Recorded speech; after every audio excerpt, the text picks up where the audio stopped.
हे दोस्तों, मैं यशवंत इस सीआई हब चैनल में आपका बहुत बहुत स्वागत करता हूं। दोस्तों, आज हम यहाँ पर स्टार्ट करेंगे साइकिट लर्न के सेकंड मॉड्यूल को। और दोस्तों, इसके अंदर से हम जो है वो बाकी चीज़ों को समझेंगे। तो यार, अभी बिना टाइम को वेस्ट किए करते हैं अपना सेशन को स्टार्ट। दोस्तों, सबसे पहले जो है हम यहाँ पर कोर्स ऑफरिंग्स की तरफ जाते हैं और उनके अंदर हम क्या क्या सीखने वाले हैं, क्या क्या चीज़ें हम पढ़ने वाले हैं इस पूरे मॉड्यूल में, वो हम यहाँ पर समझ लेते हैं, सीख लेते हैं।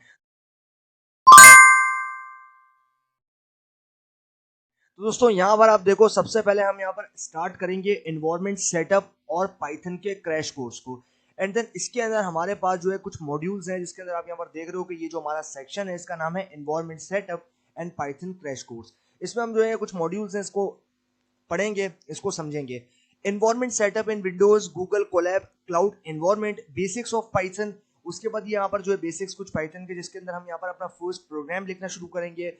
एंड देन हम यहाँ पर पाइथन वेरिएबल्स और डेटा टाइप्स के बारे में बात करेंगे, पाइथन ऑपरेटर्स के बारे में बात करेंगे, कंडीशनल स्टेटमेंट्स के बारे में बात करेंगे, और यहाँ पर आइटरेशन स्टेटमेंट्स के बाद और फंक्शंस के बारे में भी बात करेंगे। एंड देन लास्ट में आएगा हमारे पास ऑब्जेक्ट्स और क्लासेस, जिसके बारे में हम यहाँ पर डिस्कस करेंगे। तो ये होगा हमारे पास यहाँ पर कंप्लीट इस मॉड्यूल का कोर्स ऑफरिंग्स। और यहाँ पर जो है हम इस एजेंडा के अंदर ये सब चीजें पढ़ेंगे। उसके बाद लास्ट में हमारे पास जो है एक्सरसाइजेस है, जो कि आप लोगों के लिए है, जो कि आप यहाँ पर जो है at the end of this module आप उसके प्रैक्टिस कर सकते हो। तो यहाँ पर क्वेश्चंस जो है मैंने बना रखे हैं, ताकि आप लोगों का जो है एक स्किल टेस्ट हो जाए कि कितना जो है आप लोगों ने इससे सीखा है। तो अभी जो है हम स्टार्ट करते हैं और शुरुआत करते हैं हमारे इस मॉड्यूल की। तो दोस्तों, यहाँ पर आप देखो, सबसे पहले एनवायरनमेंट सेटअप की बात करें तो various programming languages offer libraries that can be used for machine learning and data science task.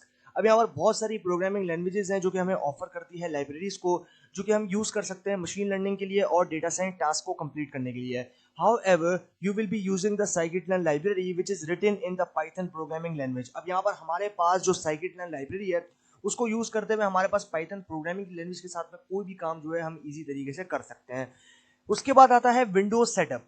The time has to come install Python on Windows using an IDE. In fact, we will use Anaconda throughout this module, right from installing Python to writing multi-headed code in the coming modules. Now let's us going with the installation। अब यहाँ पर Windows जो है वो हमारे पास है, उसके लिए एक सेटअप जो कि है पाइथन का सेटअप। दोस्तों, यहाँ पर क्योंकि हम अलग से, मैं आपको पहले भी काफी ट्यूटोरियल्स में बता चुका हूँ कि अलग से जो है हम यहाँ पर पाइथन को इंस्टॉल भी कर सकते हैं, लेकिन दोस्तों वो काफी ज्यादा कम्बसन टास्क होता है। तो इसीलिए जो है हम एनाकोंडा को यूज करते हैं। दोस्तों, एनाकोंडा एक डिस्ट्रीब्यूशन है जिसके अंदर आपके पास तमाम आईडीज मिल जाती हैं और बैकएंड में पाइथन उसके काम करता है। तो ये है हमारे पास कॉन्सेप्ट इस विंडोज सेटअप का, कि विंडोज के अंदर किस तरीके से सेटअप करते हैं, वो जो है मैं अपने प्रीवियस ट्यूटोरियल्स में बता सकता हूँ, वहां से आप उसको देख सकते हो। उसके बाद है हमारे पास steps to download and install Anaconda. अब यहाँ पर हमारे पास कुछ स्टेप्स हैं डाउनलोड करने के और इंस्टॉल करने के एनाकोंडा को। सबसे पहले हमें क्या करना है, सबसे पहले हमें जो है ये यूआरएल को ओपन करना है, जिसका नाम है https www.anaconda.com/distribution। अब यहाँ पर इस वेबसाइट को खोलने के बाद सेकंड स्टेप है, the browser will take you to the following web page, select the latest version of Python now. उसके बाद हमें सेलेक्ट करना है यहाँ पर लेटेस्ट वर्जन पाइथन का और क्लिक करना है डाउनलोड बटन पे। देन हमारे पास यहाँ पर जो डाउनलोड है वो एग्जीक्यूटेबल फाइल हो जाएगी। Depending upon the speed of your internet, the file will download with in 2 to 3 minutes. अब यहाँ पर डिपेंड करता है हमारे इंटरनेट की स्पीड के ऊपर कि हमारी फाइल जो है उसको कितना टाइम लगेगा। नॉर्मली वो 2 से 3 मिनट लेती है डाउनलोड होने में। स्टेप नंबर 3 कहता है run the executable file after the download is complete. अब यहाँ पर हम जो है वो जो एग्जीक्यूटेबल फाइल है उसको हम रन करेंगे जब हमारा डाउनलोड हो जाएगा। You will most likely find the downloaded file in your download folder. अब यहाँ पर हम जो है अपनी डाउनलोड हुई हुई फाइल को डाउनलोड वाले फोल्डर में देख सकते हैं। The name of the file should be similar to Anaconda 3। अब यहाँ पर जो हमारी फाइल है वो कुछ इस नाम से आएगी, जिसमें होगा एनाकोंडा 3 हाइफन, उसके बाद उसका वर्जन आएगा एंड देन हमारे पास यहाँ पर हमारा ऑपरेटिंग सिस्टम आ जाएगा और उसका जो है यहाँ पर बिट्स आ जाएंगी। The installation wizard will open when you run the file as shown in the following figure. Click the next button। अब यहाँ पर हमारे पास जब हम इसको इंस्टॉल करेंगे इसके विजार्ड को, तो हमें ओपन करना है, और जो ओपन करेंगे तो उसके बाद हमारे पास जो है इंस्टॉलेशन विजार्ड आ जाएगा, और हमें जो है क्लिक करना है next next next, and then हमारे पास एनाकोंडा जो है वो इंस्टॉल हो जाएगा। तो कोई इतना कॉम्प्लिकेटेड नहीं है, कोई इतनी रॉकेट साइंस नहीं है, आप इजी तरीके से जो है वो एनाकोंडा को यहाँ पर इंस्टॉल कर सकते हो। मैंने ट्यूटोरियल्स में अपने प्रीवियस बताया भी है। तो ये है हमारे पास कुछ स्टेप्स जिससे जो है हम यहाँ पर डाउनलोड कर सकते हैं और इंस्टॉल कर सकते हैं एनाकोंडा को। उसके बाद आता है step number 4। Now click I agree on the licence agreement dialog as shown in the following screenshot. अब यहाँ पर हमारे पास उसके बाद करना क्या है कि हम जो है एग्रीमेंट देना है, यानी कि हम जो है वो एग्री करते हैं, इनकी टर्म्स एंड कंडीशंस है। उसके बाद जो है हमारे पास उसको दे देना है, एक्सेप्ट कर देना है। उसके बाद हमें क्या करना है, यहाँ पर 5th स्टेप जो है वो कहता है check the just me video button from the select installation type dialog box, click the next button to continue. अब यहाँ पर उसके बाद हमें चेक करना है रेडियो बटन के ऊपर, हमें सेलेक्ट करना है इंस्टॉलेशन को, जिसके अंदर हमारे पास यहाँ पर डायलॉग बॉक्स आ जाएगा। उसमें जो है हमें यहाँ पर नेक्स्ट बटन को क्लिक करके कंटिन्यू कर देना है। स्टेप नंबर 6 कहता है then now the choose install location dialog will display. उसके बाद हमें जो है अब कहाँ पर इसको रखना है एनाकोंडा की जो फाइल है उसको, तो उसके लिए हमें जो है यहाँ पर अपना लोकेशन चूज करना है। Change the directory if you want but the default is preferred. अब यहाँ पर उसके बाद हमें चेंज करनी है डायरेक्टरी जहां भी हम चाहते हैं वहां पे, और जो डिफॉल्ट होती है वो मैं प्रीफर्ड रखता है कि मैं वो प्रीफर करता है कि यहाँ पर जो है आप रख सकते हो। जैसे नॉर्मली सी में जो है वो रखा जाता है, लेकिन आप जो है डी में फिर मान लो ई में जो है वो रख सकते हो। The installation folder should at least have 3 GB of free space for anaconda. अब यहाँ पर आपके पास जो इंस्टॉलेशन फोल्डर है उसके अंदर कम से कम 3 GB का जो है वो फ्री स्टोरेज होना चाहिए एनाकोंडा के इंस्टॉलेशन के लिए। उसके बाद आपको क्लिक करना है नेक्स्ट बटन पे। देन आता है step number 7, go for the second option register Anaconda as my default Python 3.7 in the advanced installation option dialog box. उसके बाद हमें क्या करना है, सेकंड ऑप्शन की तरफ जाना और यहाँ पर रजिस्टर करना है एनाकोंडा को एज डिफॉल्ट पाइथन 3.7 के लिए, और यहाँ पर जो एडवांस्ड इंस्टॉलेशन ऑप्शन है वो आएगा आपके पास यहाँ पर डायलॉग बॉक्स में। तो कोई भी आपको अगर ऐसा बिगिनर आप यहाँ पर काम कर रहे हो एनाकोंडा के साथ, तो आपको कोई भी यहाँ पर कस्टमाइजिंग करने की जरूरत नहीं है। आप जो है नॉर्मल डिफॉल्ट जो ऑप्शंस हैं उसी के साथ जा सकते हो। Click the install button to start the installation which can take some time to complete. अब यहाँ पर उसके बाद हमें क्या करना है, हमें इंस्टॉल पे क्लिक करना है, यानी कि जो इंस्टॉल बटन है उस पर क्लिक करना है। स्टार्ट करने के बाद हमारा जो इंस्टॉलेशन है वो स्टार्ट हो जाएगा, एंड देन उसके बाद कुछ टाइम लेगा, कुछ सेकंड लेगा, उसके बाद ये जो है वो कंप्लीट हो जाएगा। उसके बाद हमारे पास आता है स्टेप नंबर 8 जो कि कहता है click next once the installation is complete. अब उसके बाद हमें क्या करना है, हमें नेक्स्ट पे क्लिक करना है जब हमारी इंस्टॉलेशन कंप्लीट हो जाए। Step number 9, click escape on the Microsoft Visual Studio Code installation dialog box. अब यहाँ पर हमारे पास जो है Microsoft Visual Studio Code installation के लिए एक डायलॉग बॉक्स आएगा, उसके जो है हमें यहाँ पर स्किप पे क्लिक करना है। Step number 10 is you have successfully installed anaconda on your Windows, excellent job. अब यहाँ पर अगर हमने सक्सेसफुली इंस्टॉल कर लिया है एनाकोंडा को हमारे विंडोज ऑपरेटिंग सिस्टम पे, तो ये काफी कमाल का काम हो गया। The next step is to uncheck both check boxes on the dialog box. अब यहाँ पर जो नेक्स्ट स्टेप है उसमें आपको करना क्या है कि आपको अनचेक करना है उन सभी बॉक्सेस को जहां पर आपने चेक किया है। Now click on the finish button. उसके बाद हमें सिंपली क्या करना है, फिनिश बटन पे क्लिक करना है, तो हमारा जो इंस्टॉलेशन है एनाकोंडा का वो यहाँ पर कंप्लीट हो जाएगा। तो ये हमारे पास टोटल 10 स्टेप्स थे, किस तरीके से हमने जो है यहाँ पर 1 बाय 1 स्टेप्स को डिस्कस किया, और हमने यहाँ पर समझा कि किस तरीके से इंस्टॉल कर सकते हैं एनाकोंडा को विंडोज ऑपरेटिंग सिस्टम पे using Google collab cloud environment. अब यहाँ पर गूगल कोलैब क्लाउड एनवायरनमेंट के बारे में भी जो है हम यहाँ पर डिस्कस कर लेते हैं। In addition to local Python environments such as Anaconda, you can run deep learning applications on Google Colab as well. अब यहाँ पर हमारे पास जैसे कि लोकल पाइथन के लिए इन्वायरमेंट्स प्रेजेंट है, जिसमें आपके पास यहाँ पर एनाकोंडा आता है, तो उसके अंदर हम यहाँ पर रन करते हैं डीप लर्निंग एप्लीकेशंस को। तो उसके साथ हम यहाँ पर जो गूगल कोलैब है उसके अंदर भी ये काम कर सकते हैं, which is Google's platform for deep learning with GPU support. अब यहाँ पर ये जो है ये गूगल का प्लेटफॉर्म है डीप लर्निंग के लिए, और ये जीपीयू सपोर्टेड है। नॉर्मली जो आपके पास यहाँ पर इंजन आते हैं वो सीपीयू सपोर्टेड होते हैं, लेकिन इसके अंदर जीपीयू यानी कि ग्राफिकल प्रोसेसिंग यूनिट भी है, जो कि हम यहाँ पर देखते हैं। All the codes in this module have been run using Google Colab. अब यहाँ पर ये जो कोड्स हैं सारे इसके अंदर वो यहाँ पर यूज किए गए हैं गूगल कोलैब के अंदर रन करे जाने के बाद। Therefore, I would suggest that you use Google Colab too. अब यहाँ पर ये जो है वो हमें सजेस्ट कर रहा है कि हम भी जो है वो यहाँ पर Google Colab को यूज करें। To run deep learning applications via Google Colab, all you need is a Google Gmail account. Once you have a Google Gmail account, you can simply go to. अब यहाँ पर हमें जो है run करने के लिए डीप लर्निंग एप्लीकेशंस को Google Colab के लिए अंदर तो उसके लिए हमें क्या करना पड़ेगा, हमें जरूरत है गूगल के जीमेल अकाउंट की। एक दफा हमारे पास जीमेल अकाउंट आ गया, देन उसके बाद जो है हम उसके साथ जा सकते हैं और गूगल कोलैब के अंदर काम कर सकते हैं। तो ये है हमारे पास गूगल कोलैब का इंटरफेस। इस तरीके से आपको जो है गूगल कोलैब यहाँ पर देखने को मिलता है। अब यहाँ पर आपको करना है क्या है, next click on the file new notebook as shown in the screenshot. अब यहाँ पर हमारे पास जो है फाइल पे क्लिक करना है और फाइल पे क्लिक करने के बाद हमारे पास न्यू नोटबुक का जो है वो यहाँ पर कंप्लीट ऑप्शन आ जाएगा। उस पर हम क्लिक करेंगे तो हमारे पास नोटबुक जो है वो खुलकर आ जाएगी और इस तरीके से जो है हम गूगल कोलैब के साथ यहाँ पर काम करने के लिए रेडी हो जाएंगे। Next, to run your code using GPU from the top menu select runtime, change runtime type as shown in the following screenshot. अब यहाँ पर उसके बाद हमें क्या करना है, हमें अपने कोड को रन करना है GPU को यूज करते हुए। तो उसके बाद हमें यहाँ पर जो टॉप मेन्यू है उसके अंदर सेलेक्ट करना है रन टाइम को और यहाँ पर जो रन टाइम है उसकी टाइप को चेंज कर देना है। जैसे कि आप यहाँ पर देख पा रहे हो हमारे पास ये रन टाइम में हमने क्लिक किया जिसके अंदर हमारे पास run all, run before, run the focus cell, run selection और रन आफ्टर, इन सभी के लिए शॉर्टकट कीज भी प्रेजेंट है और आपके पास जो है यहाँ पर ये सारे ऑप्शंस भी देखने को मिल रहे हैं। और यहाँ पर आप नीचे देखो फैक्ट्री सेट रन टाइम, यहाँ से आप रन टाइम की जो टाइप है उसको भी चेंज कर सकते हो। You should see the following window here from the drop down list, select GPU and click the save button। उसके बाद हमें जो है यहाँ पर विंडोज के अंदर ये देखने के यहाँ पर हमारे पास जो ड्रॉप डाउन लिस्ट है उसके अंदर हमें सेलेक्ट करना है GPU को और उसके बाद क्लिक करना है सेव बटन पे। यहाँ पर आप देखो हमने जो है यहाँ पर हार्डवेयर एक्सीलरेटर कौन सा सिलेक्ट किया है, GPU। उसके बाद हमारे पास रन टाइम टाइप कौन सी है, Python 3। यहाँ पर नॉर्मली Python 3.7 लेकिन यहाँ पर हमने Python 3 जो है वो सेलेक्ट कर लिए। उसके बाद हमें क्या करना है, सेव कर देना है। To make sure you are running the latest version of TensorFlow, execute the following script in the Google Colab notebook cell। The following script will update your TensorFlow version। अब यहाँ पर हमें ये मेक श्योर करना है कि हमने यहाँ पर जो रन किया वो लेटेस्ट वर्जन है TensorFlow का।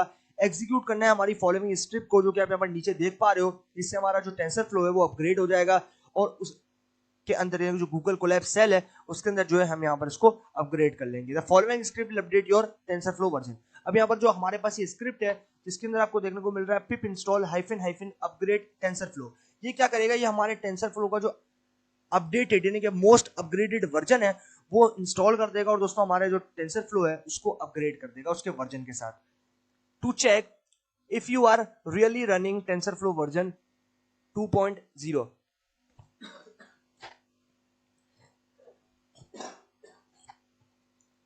यहां पर से जो है हमारे पास TensorFlow का जो वर्जन है 2.0 वो यहाँ पर एग्जीक्यूट करेगा जो फाइल है इसके अंदर। यहाँ पर आप देखो import TensorFlow as TF और उसके बाद हम यहाँ पर वर्जन चेक करेंगे तो हमें लेना है यहाँ पर alias TensorFlow का TF dot double underscore version double underscore. तो इस तरीके से जो है हमारे पास यहाँ पर इसका जो वर्जन है जो भी आपके पास लेटेस्ट वर्जन है जो कि हमने ऊपर अपग्रेड किया है वो यहाँ पर निकल कर आ जाएगा। With Google Cloud, you can import the data sets from your Google Drive, execute the following script and click on the link that appears। अब यहाँ पर Google Cloud के थ्रू हम यहाँ पर इंपोर्ट कर सकते हैं डेटा सेट्स को Google Drive के अंदर और एग्जीक्यूट कर सकते हैं इस स्क्रिप्ट के थ्रू और क्लिक कर सकते हैं उस लिंक पे जो कि यहाँ पर अपेयर हो रहा है। यहाँ पर आप देख सकते हो कि हम यहाँ पर किस तरीके से जो है ड्राइव यानी कि जो Google Drive है उसमें से हमारा डेटा सेट को इंपोर्ट कर सकते हैं। From google.colab import drive। अब यहाँ पर आप देखो ये जो है ये हमें यूज करना है फ्रॉम google.colab import drive यानी कि हम जो है वो ड्राइव के अंदर से डेटा सेट को इंपोर्ट कर रहे हैं। उसके बाद drive.mount ये हमें यहाँ पर फंक्शन यूज करना है और यहाँ पर जो है हमारी लोकेशन यानी कि जहाँ पर हमारा डेटा प्रेजेंट है वहां पर से जो है उसकी लोकेशन प्रोवाइड करनी है। Go to this URL in a browser. अब यहाँ पर ये जो URL है वो आपको ब्राउजर में देखना है। यहाँ पर ये जो है ब्राउजर बेसिकली ये हमारे डेटा सेट की लिंक है यानी कि जहां पर डेटा सेट हमारा स्टोर है उस जगह की लिंक है। तो उसके बाद जो है आप यहाँ पर देख रहे हो इंटर योर ऑथराइजेशन कोड यानी कि हमें जो है अपने गूगल ड्राइव का जो पासवर्ड है वो यहाँ पर डालना है ताकि ये जो है हम इंपोर्ट कर सके गूगल के अंदर। You will prompt it to allow Google Colab to access your Google Drive, click the allow button. अब उसके बाद हमें क्या करना है, हमारे पास एक प्रॉम्प्ट शो होगा जो कि हमें अलाउ करना है गूगल कोलैब के लिए कि वो यहाँ पर एक्सेस कर सकते हैं गूगल कोलैब के साथ गूगल ड्राइव को। तो हम यहाँ पर अलाउ बटन पे क्लिक करेंगे देन हमारे पास जो है यहाँ पर आप देख सकते हो स्क्रीनशॉट में इस तरीके का पॉपअप आपके पास देखने को मिलेगा। तो आपको सिंपली यहाँ पर अलाउ पे क्लिक करना है और देन उसके बाद जो है हमारे पास ये चीज अलाउ हो जाएगी और हम जो है वो एक्सेस कर लेंगे हमारे गूगल ड्राइव से हमारे गूगल कोलैब के अंदर। You will see a link appear as shown in the following image. अब यहाँ पर हमारे पास जो है एक लिंक अपेयर हो रहा है जो कि इमेज है और यहाँ पर वो जो है नीचे आपको देखने को मिली। तो इस तरीके से हमारे पास ये जो है साइन इन करने के बाद इस तरीके से जो है आपके पास यहाँ पर एक इमेज शो हो जाएगी। Copy the link and paste it in the empty field in the Google Colab cell as shown below. उसके बाद यहाँ से आपको लिंक को कॉपी करना है और पेस्ट कर देना है आपके पास उस जगह पे जहाँ पर आपके पास गूगल कोलैब के अंदर खाली जगह, वहाँ पर उसको पेस्ट कर देना है। यहाँ पर आप देख सकते हो मेरे पास उसी सेम लोकेशन के ऊपर जो है वो डेटा सेट लोड हो गया। This way you can import data sets from your Google Drive to your Google Colab environment। तो इस तरीके से जो है आप यहाँ पर इंपोर्ट कर सकते हो अपने डेटा सेट्स को गूगल ड्राइव के अंदर से गूगल कोलैब एनवायरनमेंट में और उसके साथ काम कर सकते हो। अब आ जाते हैं पाइथन क्रैश कोर्स के ऊपर। If you are familiar with the basic concepts of the Python programming language you can skip this section.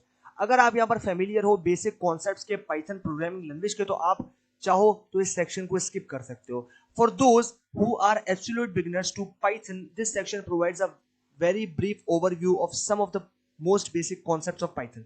लेकिन अगर आप यहाँ पर absolute beginner हो Python के अंदर तो ये जो सेक्शन है ये प्रोवाइड करेगा आपको यहाँ पर ब्रीफ ओवरव्यू सारे इंपॉर्टेंट और बेसिक कॉन्सेप्ट्स के Python के।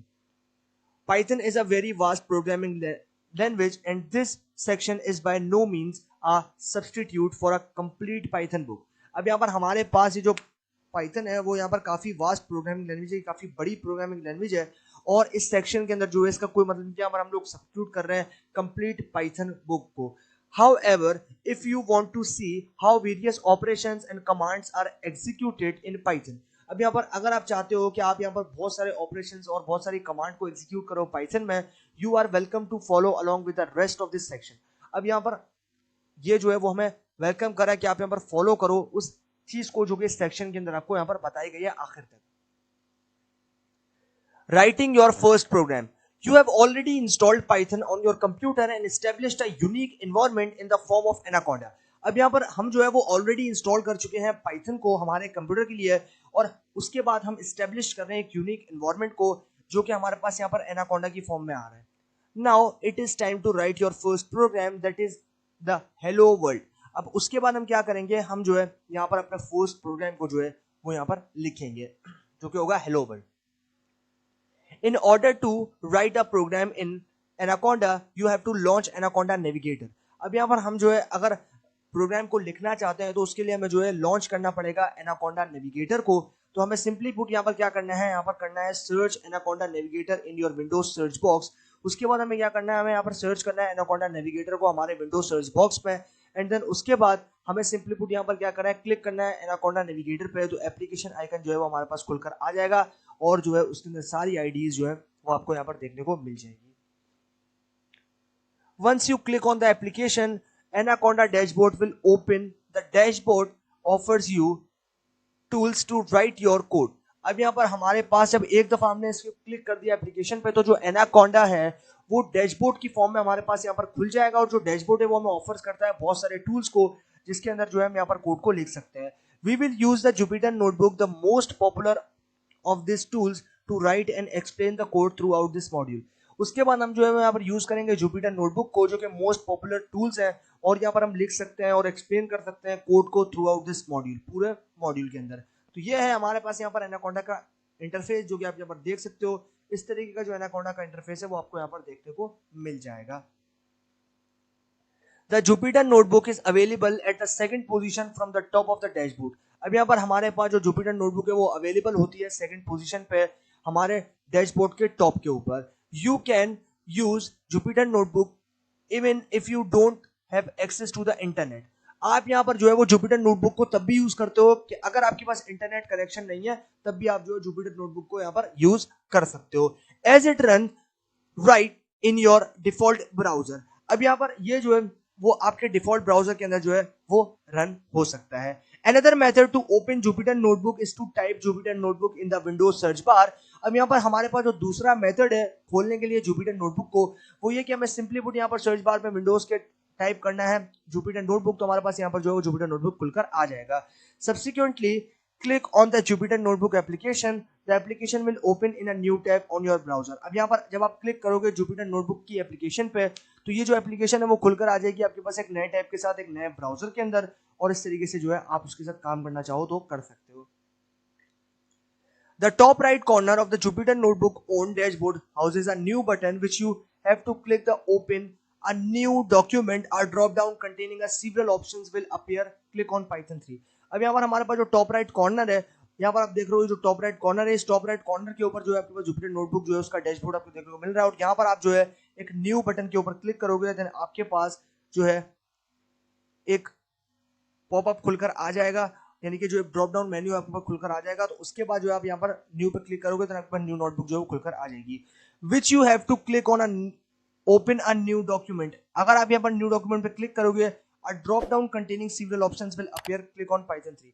उसके बाद आपके पास जो है यहाँ पर ड्रॉप डाउन कंटेन करेगा बहुत सारे ऑप्शंस को जो कि आपको दिखेंगे, तो आपको सिंपली क्लिक करना है पाइथन 3 पे। तो उसके बाद जो है आपके पास नया नोटबुक खुलकर आ जाएगा। A new Python notebook will appear for you to write your program। अब यहाँ पर हमारे पास जो Python का नोटबुक है वो अपीयर हो जाएगा और उसके अंदर जो है हम यहाँ पर लिख सकते हैं अपने प्रोग्राम्स को। यहाँ पर आप देख सकते हो ये हमारे पास स्क्रीनशॉट है, इस तरीके से जो है इसके अंदर आप यहाँ पर प्रोग्राम को लिख सकते हो। Jupyter notebook consists of cells as evident from the above image, making its layout very simple and straightforward।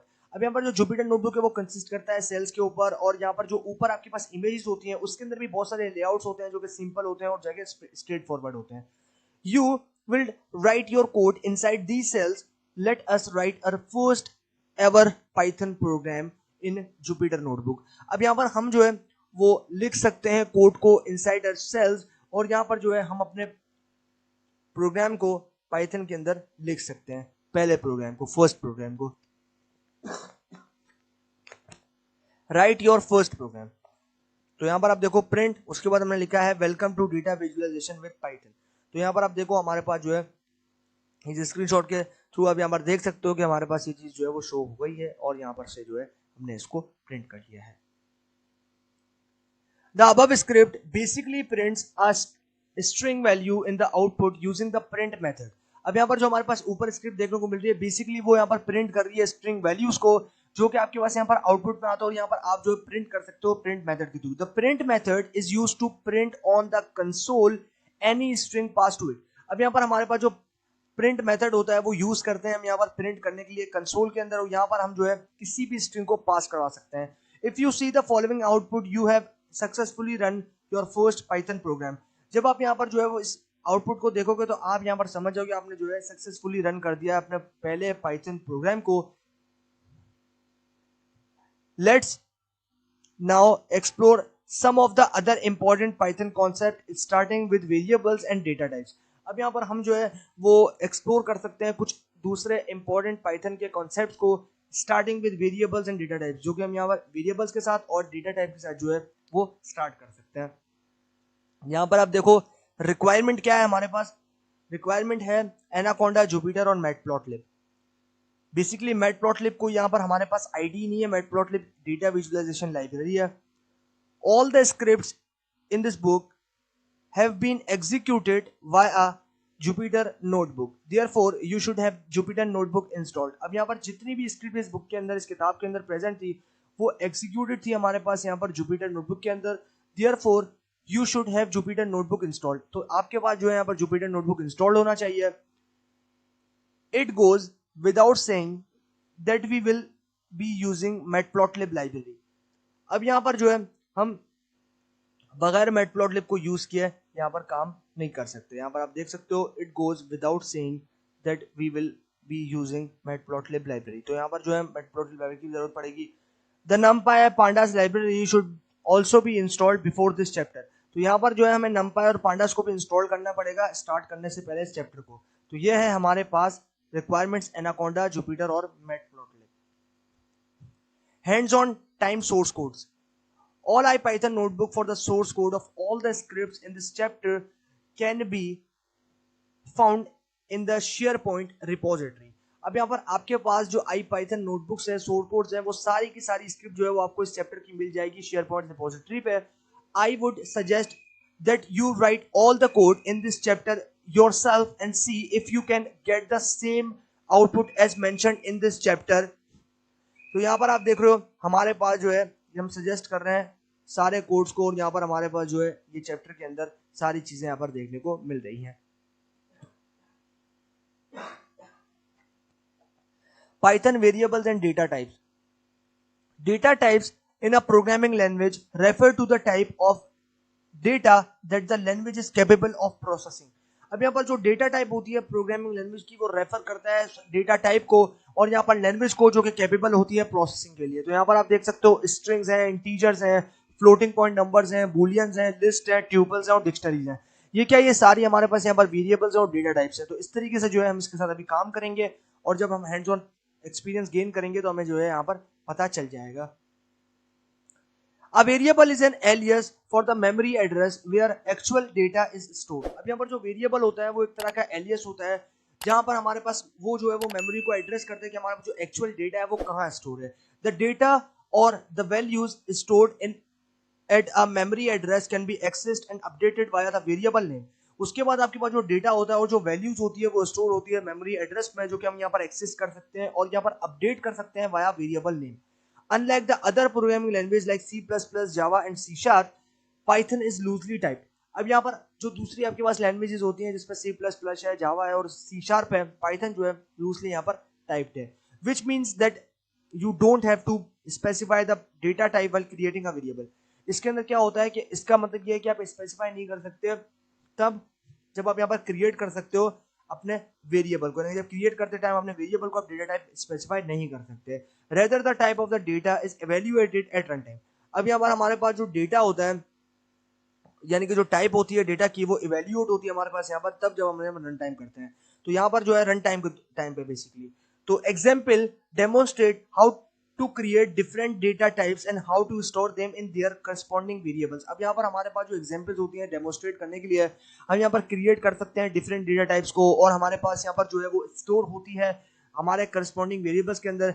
The script also prints the type of the variables via the type function. अब यहाँ पर हम जो है वो print कर सकते हैं टाइप वेरिएबल्स को इस टाइप फंक्शन के थ्रू। यहाँ पर आप देख सकते हो कि हमारे पास इस स्क्रिप्ट के अंदर हमने जो है सबसे पहले क्या किया, हमने यहाँ पर बनाया वेरिएबल्स को। यहाँ पर आप देखो फर्स्ट अंडरस्कोर नेम, ये क्या है, ये हमारा वेरिएबल है और इसके अंदर हमने जो है with the help of assignment operator, यहाँ पर आप देख रहे हो इज इक्वल टू हमारा असाइनमेंट ऑपरेटर है एंड देन उसके बाद हमने जो है इसी के अंदर एक वैल्यू यानी कि जो हमारे पास स्ट्रिंग वैल्यू है जोसेफ, उसको जो है हमने स्टोर करवा रखा है। अब हमें कैसे पता चले कि यहाँ पर ये जो है वो इंटीजर है या फिर ये जो है वो हमारे पास यहाँ पर स्ट्रिंग है, ये किस डेटा टाइप से बिलोंग करता है। तो इसके लिए हमें क्या करना है, टाइप फंक्शन का यूज करना है और उसके बाद जिस ऑब्जेक्ट में हमने इसको स्टोर करवाया था फर्स्ट अंडरस्कोर नेम, सिमिलरली इसको जो है हमें यहाँ पर दे देना है।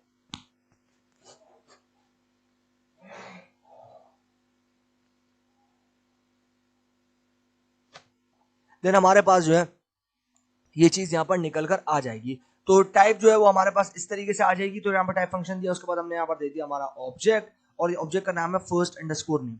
उसके बाद इंटीजर कैसे चेक करेंगे, अब यहाँ पर क्योंकि हमारे पास आप देख रहे हो कोई डेसिमल पॉइंट नहीं है, इसका मतलब ये इंटीजर वैल्यू है। तो एज हमने दे दी, एज वाले वेरिएबल है और ये जो 20 है हमारे पास यहाँ पर वैल्यू है और इज इक्वल टू है ये हमारा असाइनमेंट ऑपरेटर है, यानी कि with the help of assignment operator मैंने 20 को जो है वो असाइन कर दिया, स्टोर करवा दिया एज वाले वेरिएबल में। सिमिलरली यहाँ पर आप देखो टाइप फंक्शन यूज करेंगे, यहाँ पर दे देंगे हमारे ऑब्जेक्ट का नाम और इस तरीके से जो है हम इसको देख सकते हैं। तो ये हमें टाइप बता देगा कि ये इंट है, इंट का मतलब है इंटीजर। अब फ्लोटिंग पॉइंट वेरिएबल यहाँ पर आप देख सकते हो वेट 70.35, यानी कि हमारे पास अब ये आ गया फ्लोटिंग पॉइंट, यानी कि डेसिमल में वैल्यू आ गई है। तो डेसिमल में जब वैल्यू आ जाती है तो इसका मतलब ये कि फ्लोटिंग टाइप से जो है वो बिलोंग करते हैं, जो डेटा टाइप है वो फ्लोटिंग पॉइंट है। तो यहाँ पर आप देखो प्रिंट टाइप, उसके बाद हम यहाँ पर देंगे ऑब्जेक्ट का नाम जो कि है वेट, तो हमारे पास फ्लोटिंग पॉइंट भी आ जाएगा। उसके बाद हमारे पास आ जाएगा यहाँ पर बूलियन मैरिड फॉल्स, यहाँ पर हमने फॉल्स स्टोर करवाया किसमें, मैरिड वाले ऑब्जेक्ट में। उसके बाद टाइप चेक करेंगे तो हमारे पास यहाँ पर जो है वो बता देगा बूलियन है। इसके बाद आ जाएंगे हमारे पास यहाँ पर डेटा स्ट्रक्चर, यहाँ पर आप देख रहे हो लिस्ट, ट्यूपल्स, डिक्शनरी और सेट, इस तरीके से जो है हमारे पास यहाँ पर डेटा स्ट्रक्चर आ जाएंगे। तो यहाँ पर आप देख सकते हो हमने जो है लिस्ट बनाई और लिस्ट का शेप जो है कुछ इस तरीके से होता है कि स्क्वायर ब्रैकेट्स के अंदर आपके पास जो भी वैल्यूज होंगी उसको हम लिस्ट कंसीडर करेंगे। इसी तरीके से आपके पास यहाँ पर ट्यूपल्स हैं, राउंड ब्रैकेट्स जो है वो ट्यूपल्स को डिटरमिन करते हैं। इसी तरीके से कर्ली ब्रैकेट जो है, और डिक्शनरी के अंदर आपके पास पेयर वाइज वैल्यू होती है, यानी कि की वैल्यू पेयर जो है वो डिपेंड करता है आपके पास यहाँ पर डिक्शनरी में। ये आपके पास आप देख रहे हो पहली, जो पहली चीज है वो क्या है, की है, यानी कि 1 जो है वो की है और ये जो वैल्यू है वो क्या है, संडे, यानी कि फर्स्ट उसके बाद संडे, यानी कि आपके पास डिक्शनरी जो है वो की वैल्यू पेयर के ऊपर डिपेंड करती है। इसी तरीके से बस आपको सिर्फ यहाँ पर टाइप फंक्शन यूज करना है एंड देन यहाँ पर जिस ऑब्जेक्ट पर हमने इसको स्टोर करा उस ऑब्जेक्ट को दे देना है। तो जो भी आपने यहाँ पर स्टोर करवाया होगा उस ऑब्जेक्ट के अंदर वो किस टाइप का है वो आपको यहाँ पर टाइप फंक्शन से मालूम चल जाएगा। Python operators. Python programming language contains the following types of operators: arithmetic operator, logical operator, comparison operator, assignment operator, membership operators. ये जो है ये सारे आपके पास Python programming language जो कि आपके पास यहाँ पर कंटेन करती है ऑपरेटर्स को, वो सारे ऑपरेटर्स आपको यहाँ पर मैंने बता दिया है. Let's briefly review each of this types of operators. अब यहाँ पर हम जो है वो ब्रीफली रिव्यू करेंगे हमारे पास हर एक टाइप के ऑपरेटर्स को. arithmetic operator. Arithmetic operators are used to perform arithmetic operations in Python. Arithmetic operator जो है वो यूज होते हैं परफॉर्म करने के लिए arithmetic operations Python के अंदर. The following table summarize the arithmetic operators supported by Python. Suppose x equal to 20 and y equal to 10. तो ये जो आपके पास यहाँ पर टेबल सामने देखने को मिल रहा है, इसके थ्रू हम यहाँ पर समराइज करें कि कौन कौन से arithmetic operator जो है वो सपोर्ट करते हैं Python से. जैसे कि आपके पास यहाँ पर let's suppose x equal to 20 and y equal to 10. यहाँ पर आप देख रहे हो ये हमारे पास ऑपरेटर नेम्स हैं, सिंबल्स हैं, फंक्शनैलिटीज हैं और एग्जांपल्स हैं. यहाँ पर आप देख सकते हो एडिशन. एडिशन जो है हम कर सकते हैं और उसका सिंबल जो है वो कौन सा है, प्लस. उसके बाद आप यहाँ पर देख रहे हो कि हमारे पास functionality adds the operand on either side. अब यहाँ पर हमारे पास जो ऑपरेंट है वो क्या है, वो हमारे पास है यहाँ पर प्लस. तो यहाँ पर आप देख रहे हो एडिशन कर सकते हैं, सब्ट्रैक्शन के लिए आपके पास माइनस है. इसी तरीके से आप यहाँ पर मल्टीप्लिकेशन कर सकते हो जिसके लिए आपको एस्ट्रिक का जरूरत पड़ेगा. उसके बाद आप यहाँ पर देख रहे हो डिवीजन जो कि आपके पास स्लैश, मॉड्यूलस, परसेंट और एक्सपोनेंट डबल एस्ट्रिक. तो यहाँ पर आप देख सकते हो कि adds the operands on either side. अब यहाँ पर एडिशन से हम क्या कर सकते हैं, हम ऐड कर सकते हैं ऑपरेंट्स को दोनों तरफ से. यहाँ पर आप देख सकते हो either side.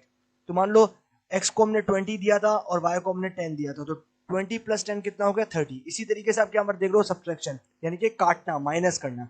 Subtract the operands on either side. अब यहाँ पर आप देख रहे हो x minus y equal to 10. ये जो है हमारे पास आ गया 10, यानी कि हम जो है यहाँ पर 20 माइनस 10 तो कितना हो गया 10. उसके बाद यहाँ बेसिकली इस तरीके से आप यहाँ पर देख सकते हो. उसके बाद multiplication, multiplies the operands on either side. यहाँ पर आप देख सकते हो एस्ट्रिक, तो यहाँ पर मल्टीप्लाई करेंगे तो यहाँ पर आप मल्टीप्लाई करेंगे 20 मल्टीप्लाई बाय 10 तो कितना हो गया 200. इसी तरीके से divide the operand on the left by the one on right. अब यहाँ पर हम जो है इसको डिवाइड कर रहे हैं x से और y से, यानी x को y से. x पे हमने क्या वैल्यू रखी थी 20 और y पे 10, तो 20 डिवाइडेड बाय 10 कितना आया आंसर 2.0. इसी तरीके से यहाँ पर आप देख रहे हो modulus, the operand on left by the one on the right and returns remainder. अब यहाँ पर x% y इक्वल टू 0. इस तरीके से जो हम यहाँ पर डिवाइड कर सकते हैं.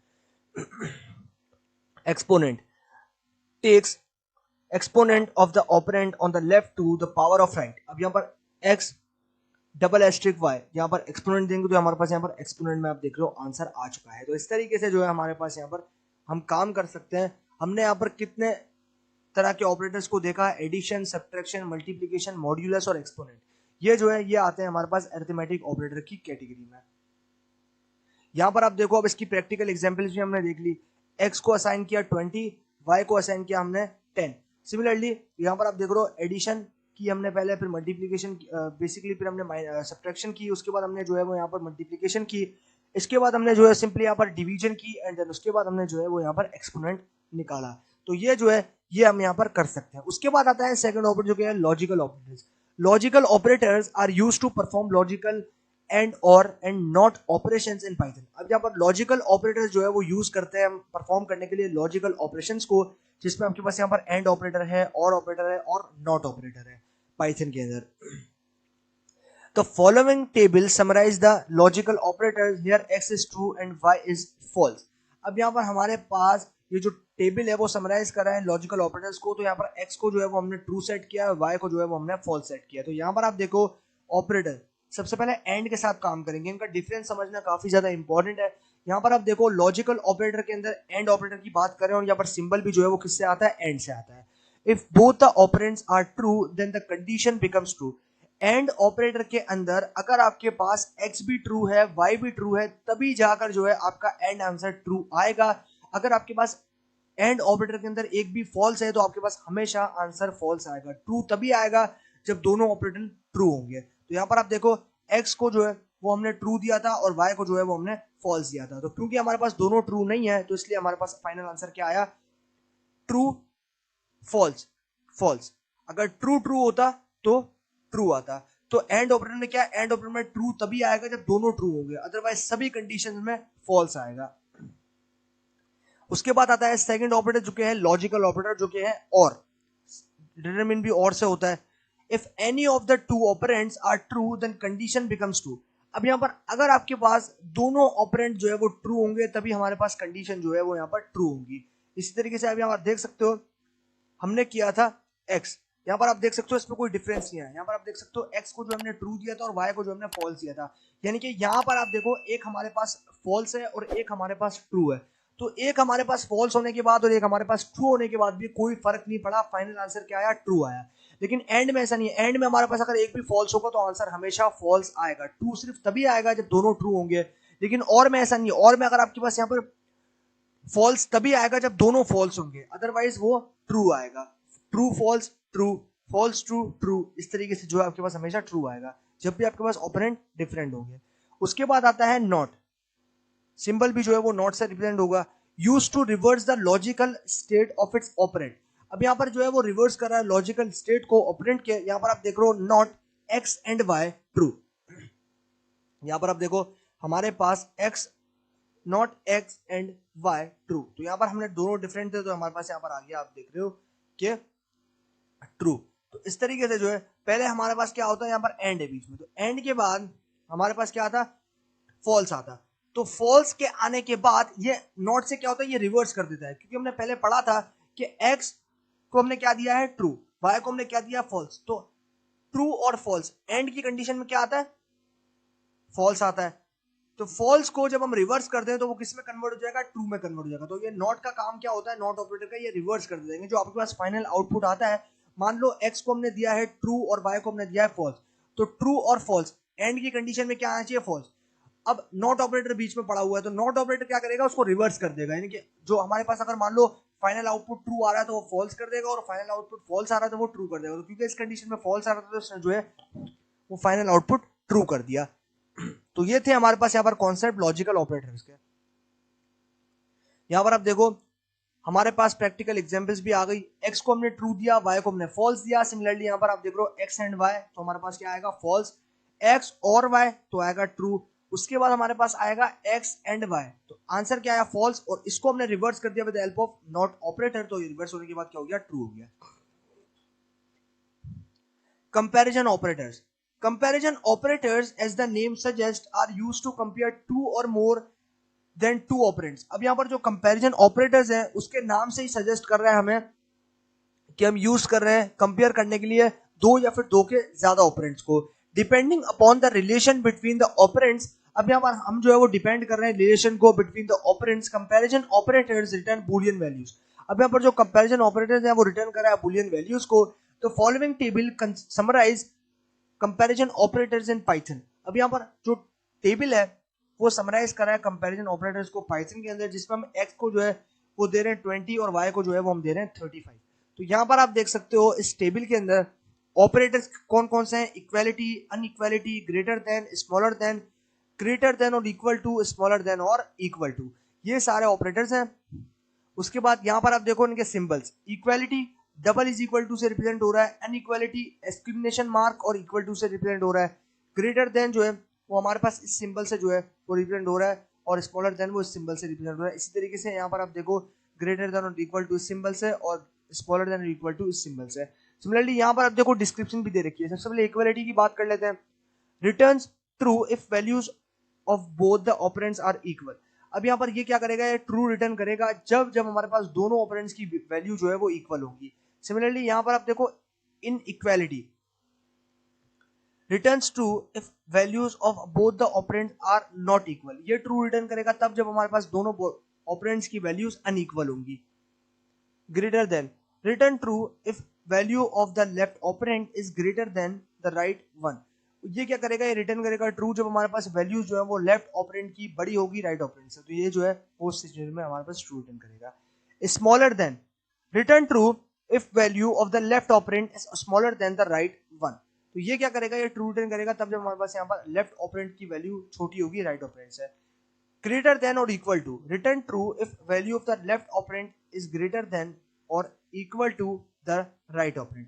यहाँ पर जो है वो रिटर्न करेंगे ट्रू को जब हमारे पास वैल्यू जो है वो रिटर्न होगी और हमारे लेफ्ट ऑपरेंड से हमारे राइट ऑपरेंड से बड़ी होगी। उसके बाद आता है स्मॉलर देन और equal to. Return true if value of the left operand is smaller than और equal to the right operand.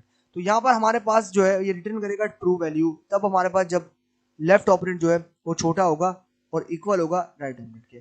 तो ये है हमारे पास यहाँ पर ऑपरेटर्स, सिंबल्स और डिस्क्रिप्शंस। और इस तरीके से जो है आप यहाँ पर देख रहे हो उनके आउटपुट को as x equal to y return false, x equal to y true क्योंकि ये अनइक्वल थी। इसी तरीके से x greater than y false, x is smaller than y true, x greater than और इक्वल टू y और x smaller than और equal to y true.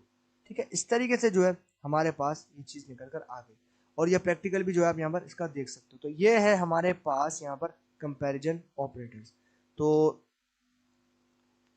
The comparison operators have been demonstrated in action in the following example. अब यहाँ पर जो comparison operators है वो भी डेमोन्स्ट्रेट कर रहे हैं एक्शन। यहाँ पर हमारे पास जो एग्जांपल है उसके अंदर यहाँ पर आप देख सकते हो x को हमने असाइन किया 20, y को असाइन किया 35। यहाँ पर सारे operators equal to operator, not equal to operator, greater than, smaller than, greater than और इक्वल टू, स्मॉलर देन और इक्वल टू, सारे हमने जो है वो यहाँ पर आजमा लिया और यहाँ पर इसके थ्रू जो है वो आंसर आ जाएगा। उसके बाद आता है assignment operators. Assignment operators are used to assign values to variables. Assignment operator जो है वो यूज किए जाते हैं असाइन करने के लिए वैल्यूज को। The following table summarise the assignment operator. अब यहाँ पर जो आपके पास टेबल है वो असाइनमेंट ऑपरेटर्स को देखने के लिए यूज किया जा रहा है। x को दिया हमने 20, y को हमने दिया यहाँ पर 10। अब हम देखते हैं कि ये टेबल हमें क्या कहता है। यहाँ पर आप देख सकते हो कि हमारे पास असाइनमेंट ऑपरेटर है, सिंबल है, डिस्क्रिप्शंस है और एग्जांपल्स है। यहाँ पर आप देख सकते हो असाइनमेंट ऑपरेटर के लिए हम यहाँ पर इज इक्वल टू का यूज करते हैं, ऐड एंड असाइन, यानी कि पहले हमें ऐड करना है फिर हमें असाइन करना है तो प्लस के साथ हम यहाँ पर इक्वल टू यूज करेंगे। सब्ट्रैक्ट एंड असाइन करना है तो माइनस के साथ इक्वल टू यूज करेंगे। मल्टीप्लाई और असाइन करना है तो हमारे पास यहाँ पर आता है एस्ट्रिक के साथ इक्वल टू। उसके बाद डिवाइड और असाइन करना है तो डिवाइड के साथ यानी कि स्लैश के साथ हमारे पास जो है यहाँ पर आएगा इक्वल टू। उसके बाद हमें जो है यहाँ पर मॉड्यूलस और उसके बाद हमें असाइन करना है तो उसके बाद आएगा परसेंट और इक्वल टू। सिमिलरली ये जो है ये हमारे पास यहाँ पर इस तरीके से असाइन होगा। टेक एक्सपोनेंट एंड असाइन, हमें पहले एक्सपोनेंट लेना है फिर असाइन करना है तो उसके बाद हमें यहाँ पर क्या करना पड़ेगा, डबल एस्ट्रिक यूज करना है और यहाँ पर उसके बाद इज इक्वल टू का यूज करना पड़ेगा। तो पहला कहता है assignment to use assign value to the right operand to the right. अब यहाँ पर हमें जो असाइन करने के लिए क्या करना है, यहाँ पर राइट वैल्यू को राइट ऑपरेंड के साथ add the operand on the either side and assign the result to the left operand. अब यहाँ पर हम क्या करेंगे, ऑपरेंड को ऐड करेंगे आइदर साइड और यहाँ पर हमारे पास असाइन करेंगे रिजल्ट को उसके लेफ्ट ऑपरेंड के साथ। Subtract the operand on either side and assign the result to the left operand. Similarly subtract करेंगे हमारे ऑपरेंड के आइदर साइड और यहाँ पर असाइन करेंगे उस रिजल्ट को हमारे लेफ्ट ऑपरेंड के साथ। Multiply the operand on either side and assign the result to the left operand. Similarly यहाँ पर आप देखो मल्टीप्लाई करेंगे हम ऑपरेंड को आइदर साइड और यहाँ पर असाइन करेंगे उस रिजल्ट के साथ जो कि लेफ्ट ऑपरेंड है। Divide the operands on the left by the right and assign the result to the left operand. यहाँ पर हम डिवाइड करेंगे ऑपरेंड को लेफ्ट साइड राइट साइड पे और यहाँ पर असाइन करेंगे रिजल्ट को जो कि होगा लेफ्ट ऑपरेंड पे। Divide the operands on the left by the right and assign the remainder to the left operand। अब यहाँ पर हम डिवाइड करेंगे ऑपरेंड को by left, right और असाइन करेंगे रिमाइंडर को लेफ्ट ऑपरेंड के साथ। Takes exponent to the operand on the left to the power of right and assign the remainder to the left operand। Exponent लेंगे operand के और यहाँ पर लेफ्ट ऑपरेंड के साथ जो हमारे पास यहाँ पर राइट ऑपरेंड है उसको असाइन करेंगे, जो रिमाइंडर होगा उसको हम यहाँ पर लेफ्ट ऑपरेंड के साथ ऐड करेंगे। तो ये है हमारे पास इसकी डिस्क्रिप्शंस और ये है हमारे पास इसकी एग्जांपल्स जो कि आप यहाँ पर देख पा रहे हो। Take a look at script 6 to C Python assignment operators in action. यहाँ पर आप देखो स्क्रिप्ट 6 के अंदर x के हमने असाइन किया 20, y को असाइन किया 10, r equal to x plus y. तो r जब हम प्रिंट करेंगे तो 20 प्लस 10 कितना हो गया 30। इसी तरीके से हमने पहले ऐड किया उसके बाद हमने असाइन किया तो उसके लिए हम क्या करेंगे x plus equal to y, x similarly subtract करके असाइन किया तो माइनस इक्वल टू, मल्टीप्लाई करके असाइन करना है तो एस्ट्रिक इक्वल टू, डिवाइड करके असाइन करना है तो स्लैश इक्वल टू, और मॉड्यूल करके असाइन करना है तो modulus equal to, and then आपके पास एक्सपोनेंट करके असाइन करना है तो डबल एस्ट्रिक इक्वल टू। ये हमारे पास आ गया इसका स्क्रिप्ट, और इस तरीके से जो है हम इसको देख सकते हैं। तो ये कोई इतना कॉम्प्लिकेटेड नहीं है, आप यहाँ पर देख सकते हो, आपको जो वैल्यू असाइन करनी है उसके अकॉर्डिंगली जो आपको रिजल्ट यहाँ पर देखने को मिल जाएगा। Membership operators. Membership operators are used to find if an item is a member of a collection of items or not. अब यहाँ पर membership operators क्या करते हैं, वो यूज करते हैं, फाइंड करते हैं आइटम्स को कि वो क्या हमारे कलेक्शन के अंदर जो आइटम्स उसमें प्रेजेंट है, हमारा मेंबर है या फिर नहीं। There are two types of membership operators, the in operator and the not in operator. The following script shows the in operator in action. अब यहाँ पर हमारे पास दो तरह के जो है वो मेंबरशिप ऑपरेटर्स होते हैं। पहला होता है इन ऑपरेटर, पहला होता है इन ऑपरेटर और दूसरा होता है नॉट इन ऑपरेटर। तो ये हमारे पास दो तरह के होते हैं। तो यहाँ पर आप देख सकते हो कि हमारे पास जो है, पहले बात करते हैं इन ऑपरेटर के बारे में। तो यहाँ पर आप देखो डेज, मैंने यहाँ पर डेज वाला वेरिएबल बनाया, उसके बाद ट्यूपल मैंने स्टोर करवाया Sunday, Monday, Tuesday, Wednesday, Thursday, Friday, Saturday. अब मुझे ये कंफर्म करना है कि क्या मैंने जो ट्यूपल बनाया उसमें संडे प्रेजेंट है या फिर नहीं है। तो उसके लिए मुझे इन वाला जो ऑपरेटर है कि जो इन मेंबरशिप ऑपरेटर है इसको यूज करना पड़ेगा। तो सबसे पहले मैंने मुझे जो पता करना है वो दूंगा, यानी कि संडे का मुझे पता करना है, संडे दे दिया।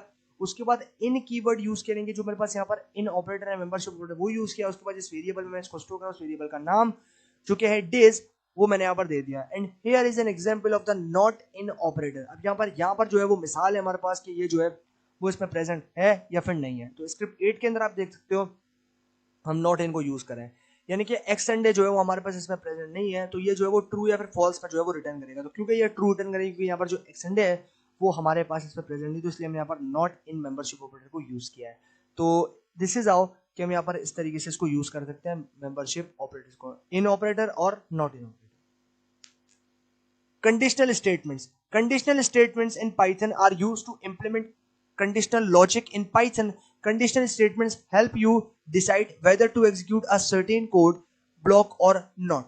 अब यहाँ पर conditional statement जो होते हैं Python के अंदर वो यूज करते हैं implement करने के लिए conditional logic Python के अंदर। Conditional statement help you decide whether to execute a certain code block or not. अब कंडीशनल स्टेटमेंट जो है वो आपकी मदद करते हैं डिसाइड करने के लिए कि आपके पास यहाँ पर जो है ये ब्लॉक ऑफ कोड एग्जीक्यूट क्या या फिर नहीं। There are 3 main types of conditional statements in Python. आपके पास 3 कंडीशनल स्टेटमेंट की टाइप्स होती है पाइथन में।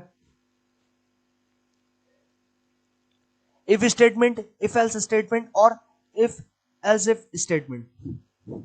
इफ स्टेटमेंट के बारे में सबसे पहले बात करते हैं। If statement, if you have to check the for a single condition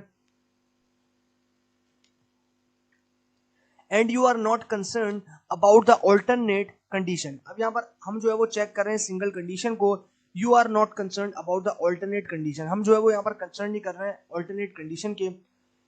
You can use the if statement for instance if you want to check if 10 is greater than 5। अब यहाँ पर for instance हम चाहते हैं कि हम यहाँ पर चेक करें कि 10 जो है वो बड़ा है 5 से, and based on that you want to print a statement। और इसके बिहाफ पे, यानी कि इसके बेस के ऊपर हम ये चाहते हैं कि प्रिंट करें हमारे स्टेटमेंट को। You can use the if statement, the condition evaluated by the if statement returns a Boolean value. अब यहाँ पर हम जो है वो इस स्टेटमेंट को यूज करें इफ स्टेटमेंट को, तो जो कंडीशन है वो इवेल्युएट होगी हमारे पास इफ स्टेटमेंट के अंदर जो रिटर्न करेगा बूलियन वैल्यू को।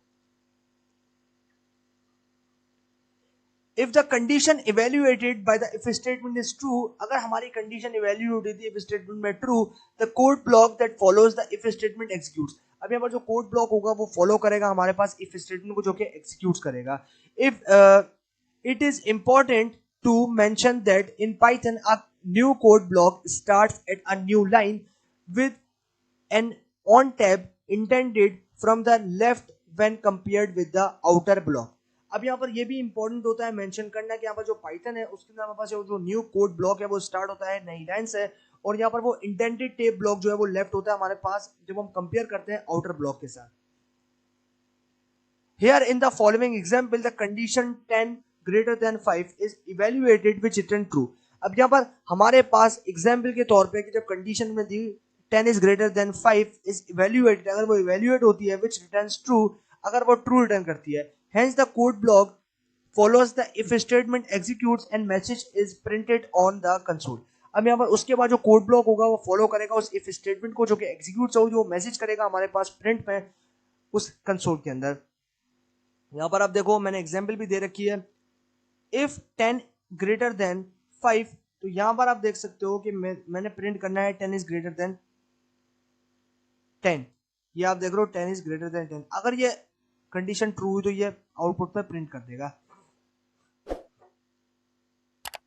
if else statement, if 5 is greater than 10 print 5 is greater than 10, अगर ये ट्रू हुआ तो पहली वाली स्टेटमेंट को ये कंसीडर करेगा और प्रिंट कर देगा 5 is greater than 10, अगर ये ट्रू नहीं हुआ तो वो एल्स पे आएगा और एल्स पे आने के बाद ये प्रिंट कर देगा 10 is greater than 5। if else if statement, the if else if statement comes handy when you have to evaluate multiple conditions। अब यहाँ पर जो if else if स्टेटमेंट होता है वो काफी ज्यादा हैंडी होता है तब जब हम यहाँ पर इवेल्युएट करते हैं मल्टीपल कंडीशंस को। For instance in the following example we first check if 5 greater than 10 which evaluates to false.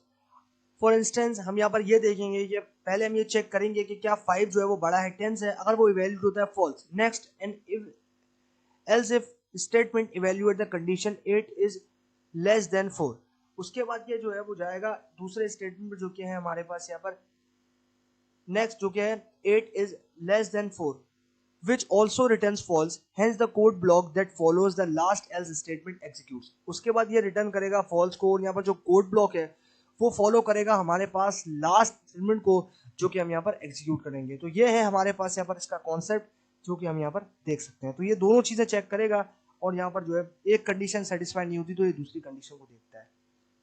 यहाँ पर आप देखो if else if and else statement को हम यूज करें, पहले हमने दिया if statement, if 5 is greater than 10, अगर ट्रू है कंडीशन तो ये प्रिंट कर देगा 5 इज ग्रेटर देन 10। उसके बाद जाएंगे एल्स इफ पे, 8 इज लेस देन 4, अगर ये कंडीशन ट्रू है तो ये प्रिंट कर देगा 8 इज स्मॉलर देन 4। उसके बाद अगर ये भी फॉल्स है उसके बाद आएगा एल्स पे और ये फाइनल प्रिंट कर देगा 5 is not greater than 10 and 8 is not smaller than 4। ये हमारे पास यहाँ पर आएगा एल्स पर, फाइनल जो है ये यहाँ पर प्रिंट कर देगा।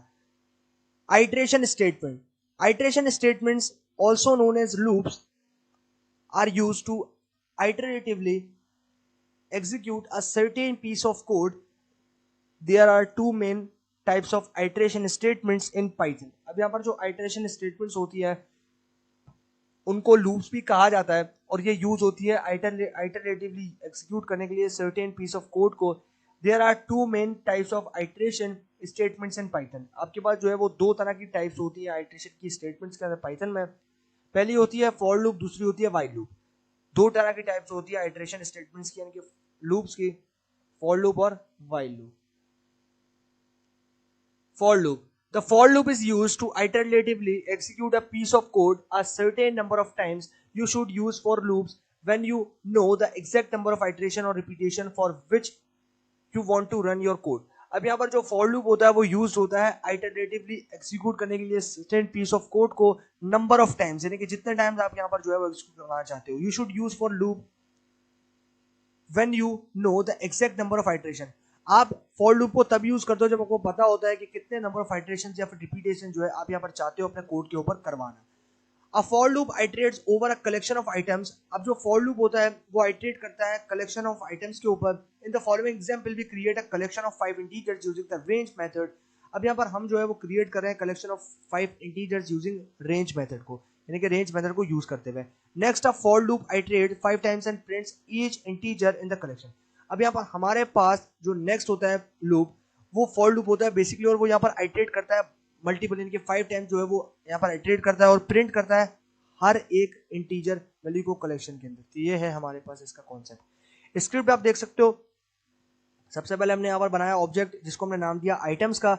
उसके बाद हमने रेंज कितनी दिया 5, यानी कि 5 तक की हमने रेंज दी। यहाँ पर हमने फॉर लूप लगाया for item in items print items. तो यहाँ पर 5 टाइम, यानी कि जब तक लास्ट रेंज जो है वो कंटिन्यू नहीं हो जाती, लास्ट रेंज जो है वो रीच नहीं हो जाती, तब तक जो है वो ये रीच करता रहेगा, तब तक जो है वो ये अपना रिपीटेशन देता रहेगा। तो ये है हमारे पास इसका कॉन्सेप्ट। अब आते हैं वाइल लूप पे। The while loop keeps executing a certain piece of code unless the evaluation condition becomes false. अब यहाँ पर हमारे पास जो वाइल लूप होती है वो एग्जीक्यूट होती है सर्टेन पीस ऑफ कोड के ऊपर, अनलेस जब तक वो इवैल्यूएशन जो है कंडीशन के अकॉर्डिंगली फॉल्स नहीं होती। For instance the while loop in the following script keeps executing unless the variable c becomes greater than 10। अब यहाँ पर हमारे पास जो स्क्रिप्ट होती है उसमें ये देखा गया कि भाई हमारे पास जो एग्जीक्यूशन है वो उस वेरिएबल के ऊपर हो रही है जो कि यहाँ पर बड़ा है 10 से, यानी कि 10 से। तो यहाँ पर आप देखो c जो है वो हमारा ऑब्जेक्ट है, इसको हमने दिया है 0 और while c is less than 10, c is less than 10 print c। तो c equal to c plus 1, यानी कि c का जो आंसर आएगा, यानी कि मान लो 0 आया तो 0 प्लस 1 1, 1 प्लस 1 2, 2 प्लस 1 3, 3 प्लस 1 4, इस तरीके से तब तक एग्जीक्यूशन होगा जब तक 10 नहीं आ जाता, क्योंकि हमने लास्ट में कितनी दी है 10। तो 10 तक जो है ये यहाँ पर इवेल्यूएट होता रहेगा, 10 तक जो है वो यहाँ पर ये लूप चलती रहेगी।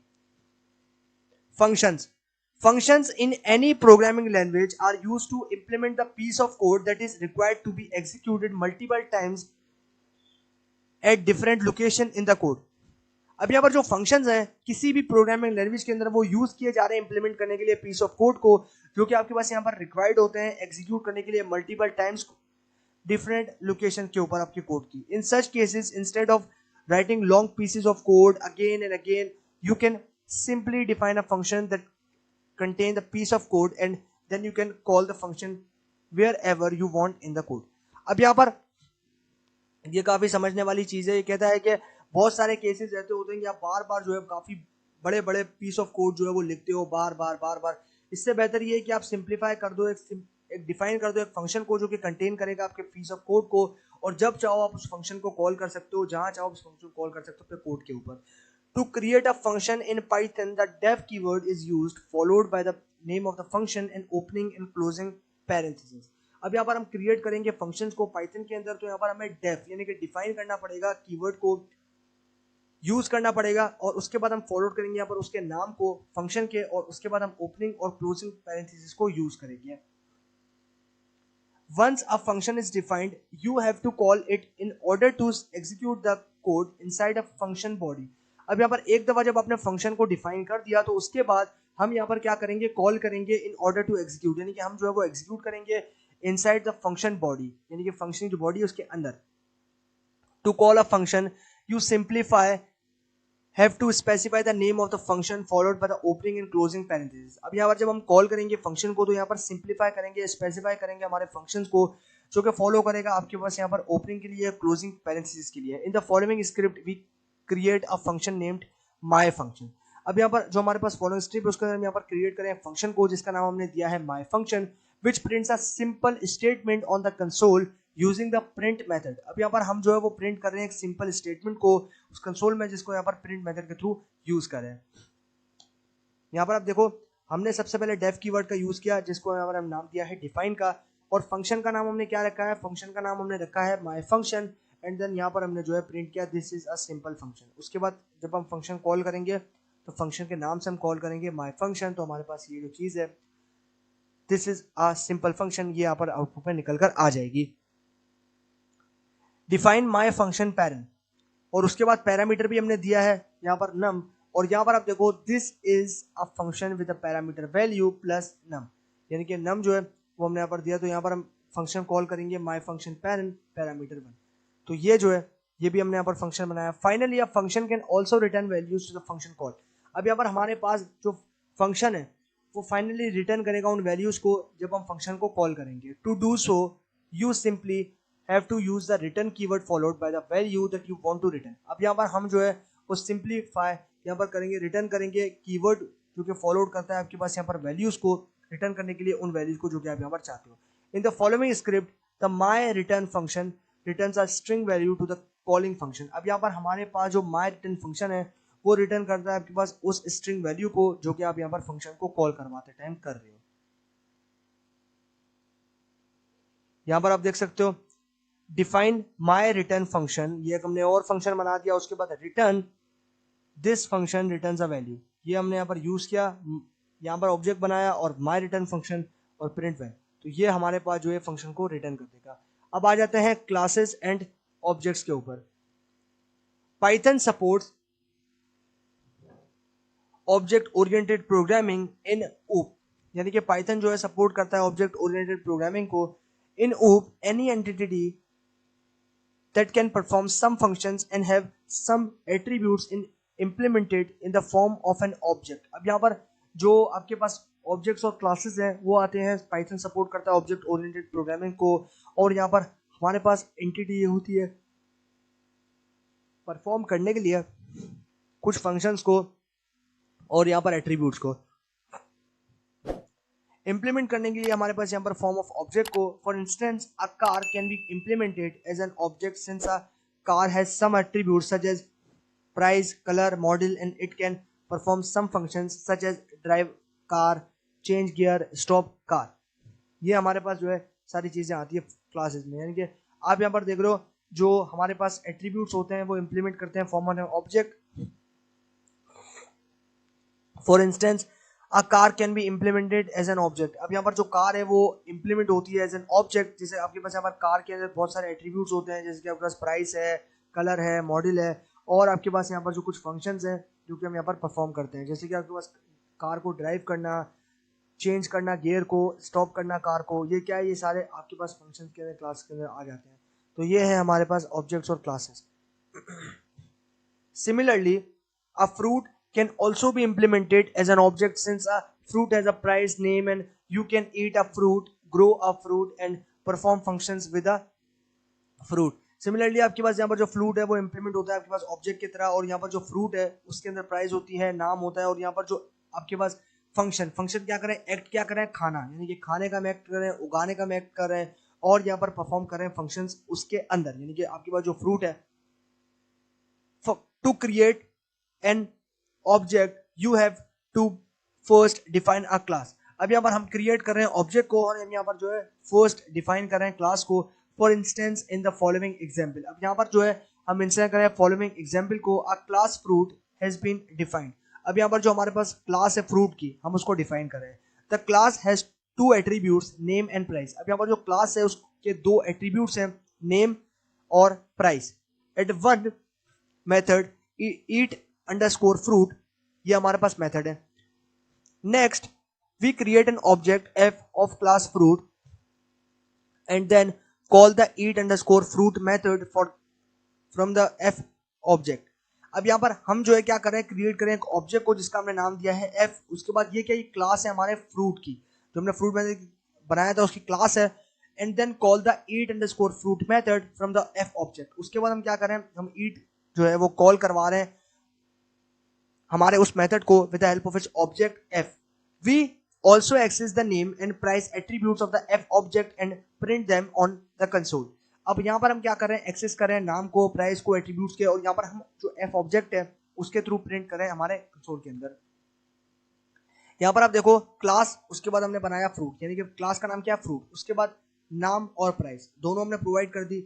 उसके बाद डिफाइन किया हमने फंक्शन को, यहाँ पर आप देख लो ईट अंडरस्कोर फ्रूट, और यहाँ पर सेल्फ, यानी कि जो पैरामीटर है वो हमने सेल्फ दिया है। उसके बाद प्रिंट करना है फ्रूट हैज बीन ईटन, यानी कि फ्रूट जो है खाया जा रहा है।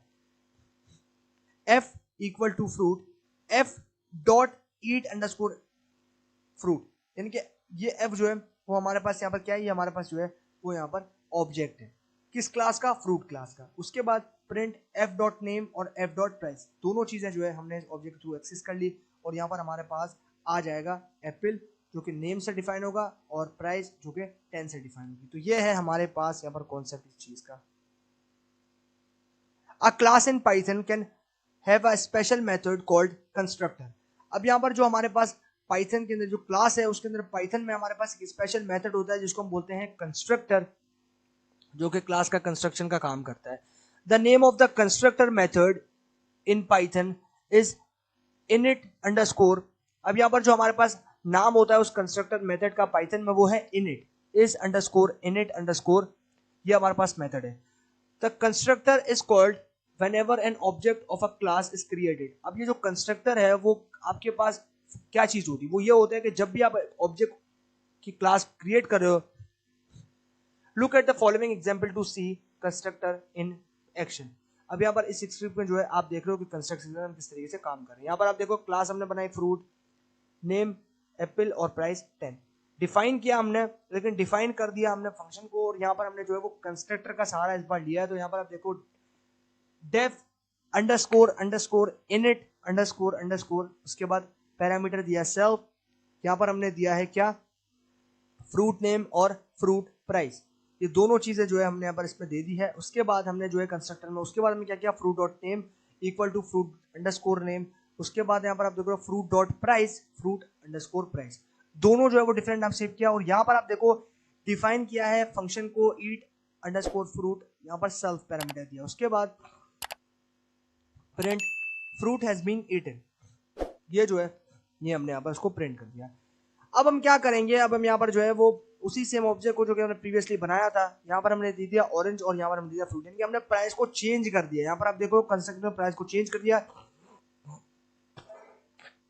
नेम पहले था एप्पल और प्राइस पहले थी 10, अब फ्रूट नेम हो गया ऑरेंज और प्राइस हो गई 15, f dot eat underscore fruit f dot name f dot price. तो पहले हमारे पास एप्पल था और प्राइस थी 10, अब हमारे पास आएगा ऑरेंज और प्राइस आ जाएगी 15। तो इस तरीके से जो है हम यहाँ पर इसको चेंज कर सकते हैं। दोस्तों फाइनली हम आ चुके हैं अपने जुपिटर नोटबुक में। अब दोस्तों हम यहाँ पर प्रैक्टिकल इंप्लीमेंटेशन देखेंगे, जो भी चीजें हमें यहाँ पर थ्योरेटिकली समझी हैं मॉड्यूल टी की, अभी जो है हम उनको यहाँ पर प्रैक्टिकली इंप्लीमेंट करेंगे साइकिट-लेन की। तो यहाँ पर दोस्तों सबसे पहले हमें क्या करना है, सबसे पहले जो है हमें पाइथन के बेसिक्स को देखना है। तो यहाँ पर जो है मैं सिंपली यहाँ पर एक हेडिंग को ले लेता हूँ और उसके बाद जो है हम यहाँ पर लिख देते हैं पाइथन बेसिक्स। तो यहाँ पर हमने जो है अभी पाइथन को बेसिक्सली समझा है, तो उसको जो है अभी हम यहाँ पर देख लेते हैं। उसके बाद शिफ्ट प्लस एंटर, तो यहाँ पर आप देख रहे हो हमारे सामने हेडिंग जो है वो निकल कर आ चुकी है। अब यहाँ पर नॉर्मली हम स्टार्टिंग करेंगे यहाँ पर एक वेरिएबल के साथ, तो यहाँ पर हम जो है वो वेरिएबल्स को देखेंगे। तो यहाँ पर सबसे पहले मैं दे देता हूँ कमेंट्स और यहाँ पर हम देंगे वेरिएबल्स को। तो यहाँ पर हम दे देते हैं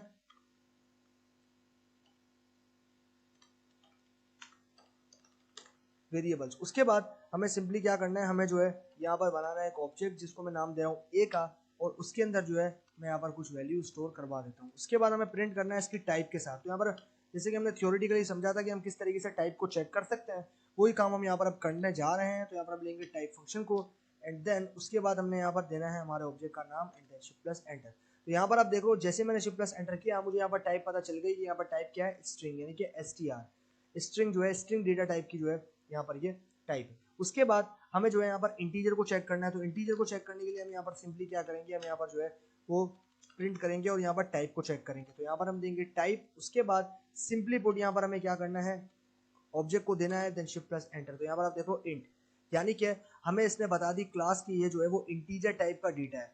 इसी तरीके से फ्लोटिंग पॉइंट के लिए भी हम चेक करेंगे। तो फ्लोटिंग पॉइंट के लिए हम क्या करेंगे, यहाँ पर देंगे एफ को एंड देन यहाँ पर हम जो है कुछ वैल्यूज प्रोवाइड कर देंगे।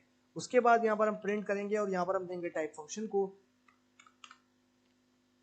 एंड यहाँ पर हमारा ऑब्जेक्ट, उसके बाद शिफ्ट प्लस एंटर। तो यहाँ पर आप देख रहे हो फ्लोट, यानी कि फ्लोटिंग पॉइंट जो है ये हमारे पास यहाँ पर निकल कर आ गया। उसके बाद हमें क्या करना है, हमें यहाँ पर बूलियन को भी देखना है। तो यहाँ पर जो है हम बी से इसको रिप्रेजेंट कर देंगे और उसके बाद जो है हम यहाँ पर ट्रू सेट कर देंगे। उसके बाद प्रिंट एंड देन टाइप जो है वो हम यहाँ पर सेट कर देंगे बी को। उसके बाद शिफ्ट प्लस एंटर। तो यहाँ पर आप देख रहे हो बूल, बूल का मतलब होता है बूलियन। तो ये जो डेटा टाइप है किस टाइप की डेटा है, बूलियन टाइप का डेटा है। उसके बाद हमें सिंपली पुट यहाँ पर क्या करना है, डेटा स्ट्रक्चर्स के साथ काम करना है। तो यहाँ पर हम देंगे डेटा स्ट्रक्चर्स और उसके बाद जो है हम यहाँ पर काम करेंगे इसके साथ। तो सबसे पहले हम यहाँ पर देंगे कार्स को। तो यहाँ पर हम देंगे एक ऑब्जेक्ट जिसका नाम होगा कार। उसके बाद हम यहाँ पर सबसे पहले काम करेंगे लिस्ट के साथ। तो कार के अंदर जो है हम दे देंगे होंडा, उसके बाद हम दे देंगे यहाँ पर सिविक एंड देन उसके बाद हम दे देंगे फरारी एंड उसके बाद हम दे देंगे BMW। तो यहाँ पर हम दे देंगे BMW। उसके बाद एंटर एंड देन यहाँ पर हम देंगे प्रिंट और यहाँ पर चेक करेंगे इसकी टाइप को। तो टाइप को चेक करने के लिए ऑब्जेक्ट का नाम जो कि है कार, उसके बाद शिफ्ट प्लस एंटर। तो यहाँ पर आप देखो इसने हमें बता दिया कि ये जो है वो एक लिस्ट है। तो इस तरीके से जो है हमने यहाँ पर डेटा स्ट्रक्चर्स को भी चेक कर लिया। अब हम क्या करेंगे, अब हम यहाँ पर ट्यूपल्स का काम करेंगे जो कि हमारा सेकंड डेटा स्ट्रक्चर्स है। तो यहाँ पर जो है हम दे देंगे नेम्स और ट्यूपल के लिए हम यहाँ पर लेंगे राउंड ब्रैकेट्स को। तो यहाँ पर हम दे देंगे नेम को जो कि हमारे पास हो जाएगा यहाँ पर एप्पल एंड देन उसके बाद हमारे पास आ जाएगा यहाँ पर मैंगो एंड देन उसके बाद आ जाएगा ग्रेप्स एंड देन उसके बाद आ जाएगा वाटरमेलन, एंड देन अब यहाँ पर हम जो इसकी टाइप को चेक करेंगे। तो यहाँ पर हम देंगे टाइप, उसके बाद यहाँ पर हम दे देंगे नेम्स को, शिफ्ट प्लस एंटर। तो यहाँ पर आप देखो इसने बता दिया कि ये जो है वो एक ट्यूपल है। इसी तरीके से अब हमारे पास आ जाएगा डिक्शनरी। तो डिक्शनरी की वैल्यू पेयर होती है, उसके बाद हम सेट के बारे में बात करेंगे। तो यहाँ पर आप देखो हम यहाँ पर डिक्शनरी को बनाने वाले हैं।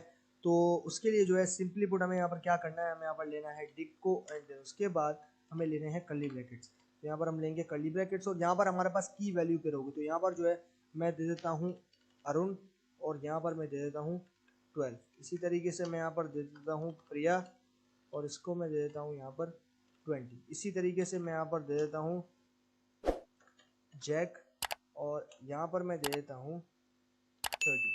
सिमिलरली यहाँ पर एक और नाम मैं दे देता हूँ जेम्स, और यहाँ पर मैं दे देता हूँ 32। ठीक है, उसके बाद अभी हमें क्या करना है, प्रिंट करना है। तो यहाँ पर हम जो है वो प्रिंट करेंगे और टाइप के साथ प्रिंट करेंगे। तो यहाँ पर हम दे देंगे टाइप, एंड यहाँ पर हम दे देंगे डिक को, उसके बाद शिफ्ट प्लस एंटर। तो यहाँ पर आप देख रहे हो इसने बता दिया कि ये जो है वो एक डिक का मतलब होता है डिक्शनरी। तो ये जो है वो डिक्शनरी हमें बता रहा है। उसके बाद हमें क्या करना है, सेट को देखना। तो सेट भी जो है सिमिलर होता है बिल्कुल। सेट के लिए हम जो है वो यहाँ पर लेंगे एक ऑब्जेक्ट को जिसको हम नाम देंगे set1, और यहाँ पर हम लेंगे सिर्फ डिक्शनरी को। यहाँ पर हम कुछ वैल्यूज प्रोवाइड कर देते हैं। हम यहाँ देते हैं 12, एंड देन उसके बाद हम दे देंगे 34, 56, 78 और 90। ये हमारे पास जो है यहाँ पर कुछ वैल्यूज़ आ गई। बेसिकली ये सारी वैल्यूज़ आ जाएंगी हमारे पास इसके अंदर। तो यहाँ से हम इसको रिमूव कर देंगे और ये आ जाएगी हमारे पास इसके अंदर। ठीक है, इस तरीके से जो है हम यहाँ पर इसको देख सकते हैं। तो सेट जो है वो ऑलमोस्ट सिमिलर सा है हमारे पास, बट डिफरेंस खाली ये है कि हमारे पास इसमें सिर्फ वैल्यूज़ होती हैं, की नहीं होगी। लेकिन नॉर्मली डिक्शनरी के अंदर जो है वो हमारे पास यहाँ पर की होती है। तो ये जो है हमारे पास आ गया। उसके बाद हम प्रिंट करेंगे, यहाँ पर देंगे प्रिंट, उसके बाद देंगे type, and then set underscore 1, उसके बाद शिफ्ट प्लस एंटर। तो यहाँ पर आप देखो ये इसने बता दिया कि ये जो डेटा स्ट्रक्चर है वो कौन सा है, सेट है। तो इस तरीके से जो है हमारे पास ये पता चल गया कि सेट भी देख लिया, डिक्शनरी भी देख ली, ट्यूपल भी देख लिया, और लिस्ट को भी हमने देख लिया। तो ये थे हमारे पास यहाँ पर इसके कॉन्सेप्ट। अब जो है हम यहाँ पर कुछ और चीज़ों के बारे में डिस्कशन करते हैं, और यहाँ पर हम जो है कंपैरिजन ऑपरेटर के बारे में डिस्कशन करेंगे। तो यहाँ पर जो है मैं हेडिंग दे देता हूँ कंपैरिजन ऑपरेटर की। यहाँ पर मैं देता हूँ सबसे पहले कंपैरिजन ऑपरेटर।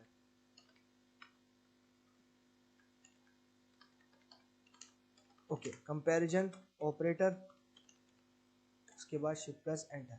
यहाँ पर आ गया कंपैरिजन ऑपरेटर्स, और इसके बाद जो है मैं एक्स को जो है मैं असाइन कर रहा हूँ 20, और वाई को जो है मैं असाइन कर रहा हूँ 10। उसके बाद यहाँ पर जो है वो सिंपली सबसे पहले हमें क्या करना है, यहाँ पर बेसिकली हमें जो है यहाँ पर एरिथमेटिक ऑपरेटर रखना है। तो यहाँ पर से जो है मुझे कंपैरिजन ऑपरेटर मिटाना है और एरिथमेटिक ऑपरेटर को रखना है। तो यहाँ पर मैं लूँगा एरिथमेटिक ऑपरेटर, उसके बाद शिफ्ट प्लस एंटर। यहाँ पर आप देख रहे हो एरिथमेटिक ऑपरेटर जो है वो हमारे सामने आ गया। उसके बाद हमें क्या करना है, सबसे पहले यहाँ पर करना है एक्स, उसके बाद प्लस वाई, सिमिलरली उसके बाद प्रिंट करना है, एंड देन उसके बाद हमें देना है यहाँ पर माइनस के साथ।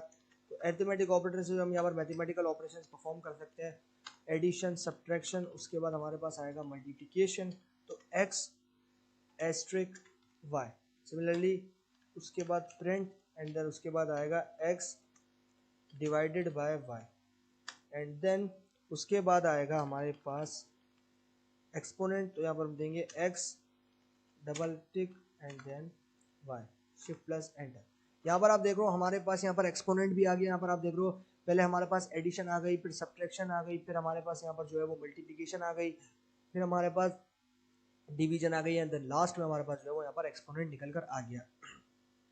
तो ये थे हमारे पास यहाँ पर अरिथमेटिक ऑपरेटर्स।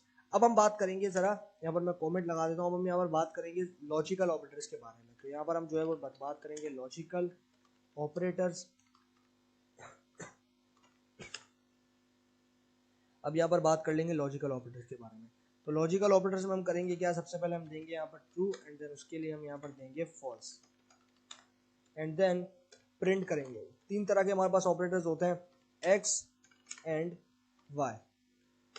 उसके बाद प्रिंट हमारे पास होगा x और y, similarly print, and then उसके बाद हमारे पास आ जाएगा, यहाँ से मैं इसको ऊपर कर लेता हूँ, उसके बाद हमारे पास आ जाएगा यहाँ पर नॉट x एंड वाई, तीनों का डिफरेंट आएगा आउटपुट। यहाँ पर आप देख सकते हो हमारे पास अगर एंड के अंदर एक भी ट्रू होगा और एक भी फॉल्स होगा, तो यहाँ पर आप देख रहे हो एक्स को हमने क्या दिया था, ट्रू, तो ट्रू एंड फॉल्स, आंसर हमेशा फॉल्स आएगा। लेकिन और कंडीशन में ऐसा नहीं, और में अगर आपके पास एक भी ट्रू होगा तब आपके पास आंसर हमेशा ट्रू आएगा, लेकिन फॉल्स सिर्फ तभी आएगा और वाली कंडीशन में जब आपके पास दोनों तरफ फॉल्स होगा। तो एक्स और वाई यानी कि ट्रू और फॉल्स, तो आपके पास आ गया ट्रू। इसी तरीके से अब यहाँ पर रिवर्स वाला काम हो रहा है, जो लास्ट एंड नॉट, ये रिवर्स कर देता है आपके फाइनल आउटपुट को, यानी कि एक्स एंड वाई, इसका आउटपुट क्या आया होगा, फॉल्स आया होगा डेफिनेटली। लेकिन इसने यानी कि हमारे पास नॉट ऑपरेटर है, तो इसने क्या किया, इसने आउटपुट को रिवर्स कर दिया, यानी कि अगर आपके पास फॉल्स आया तो इसने ट्रू कर दिया। यहाँ पर आप देखो ट्रू आया हमारे पास फाइनल आउटपुट, यहाँ पर आप देख सकते हो इस तरीके से जो है हमारे पास ये चीज निकल कर आई। उसके बाद अब यहाँ पर हम जो है वो फर्दर चीज़ों को देखते हैं और यहाँ पर कंपैरिजन ऑपरेटर के साथ काम करना सीखते हैं। तो कंपैरिजन ऑपरेटर्स के लिए मैं यहाँ पर से जो है वो लगा देता हूँ कमेंट, और यहाँ पर से जो है हम देखेंगे कंपैरिजन ऑपरेटर्स को। ओके, तो यहाँ से जो है हम क्या करेंगे, हम जो है वो यहाँ पर देंगे एक्स को हम देंगे 20 और वाई को जो है हम दे देंगे यहाँ पर 35। उसके बाद हम क्या करेंगे, प्रिंट करेंगे, तो यहाँ पर हम देंगे प्रिंट, उसके बाद हम देंगे x equal to y. Similarly यहाँ पर प्रिंट करेंगे x is not equal to Y.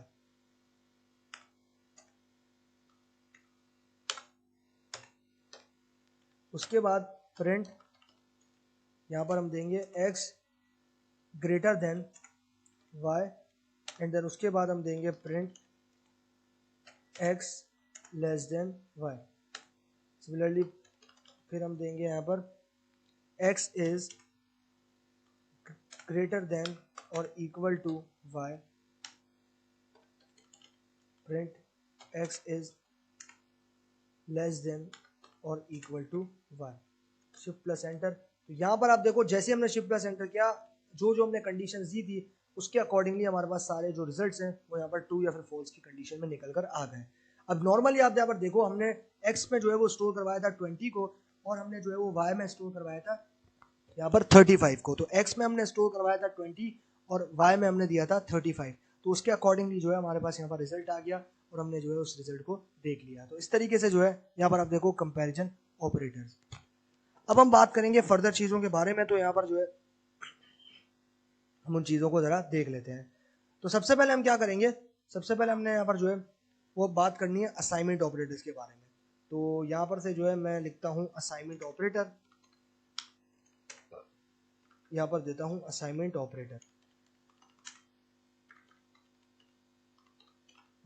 Assignment operator, अब हम क्या करेंगे, अब हम यहाँ पर असाइनमेंट ऑपरेटर से काम करेंगे। तो सबसे पहले हमें करना क्या है, सबसे पहले जो है हम यहाँ पर बनाएंगे x को 20 असाइन कर देंगे। उसके बाद हम यहाँ पर y बनाएंगे और y को जो है हम यहाँ पर 10 असाइन कर देंगे। उसके बाद हमें सिंपली पुट यहाँ पर क्या करना है, बनाना है एक फाइनल ऑब्जेक्ट जो कि होगा r और x प्लस y, दोनों का सम जो है वो हमारे पास आ जाएगा यहाँ पर r बाद प्लस एंटर। तो यहाँ पर आप देखो अब हमारे पास जो है कोई भी एरर नहीं आया, तो यहाँ से जो है हमने इसको दे दिया 30। तो फाइनल आंसर क्या आया, फाइनल आंसर आया हमारे पास यहाँ पर 30। उसी तरीके से अब हम क्या करेंगे, अब हम जो है यहाँ पर कुछ और चीज़ों के साथ काम करेंगे। तो यहाँ पर आप देखो अब हम यहाँ पर पहले ऐड करेंगे, फिर हम जो है वो यहाँ पर बराबर रखेंगे। तो यहाँ पर हम जो है करेंगे क्या कि x इक्वल टू 10, उसके बाद y,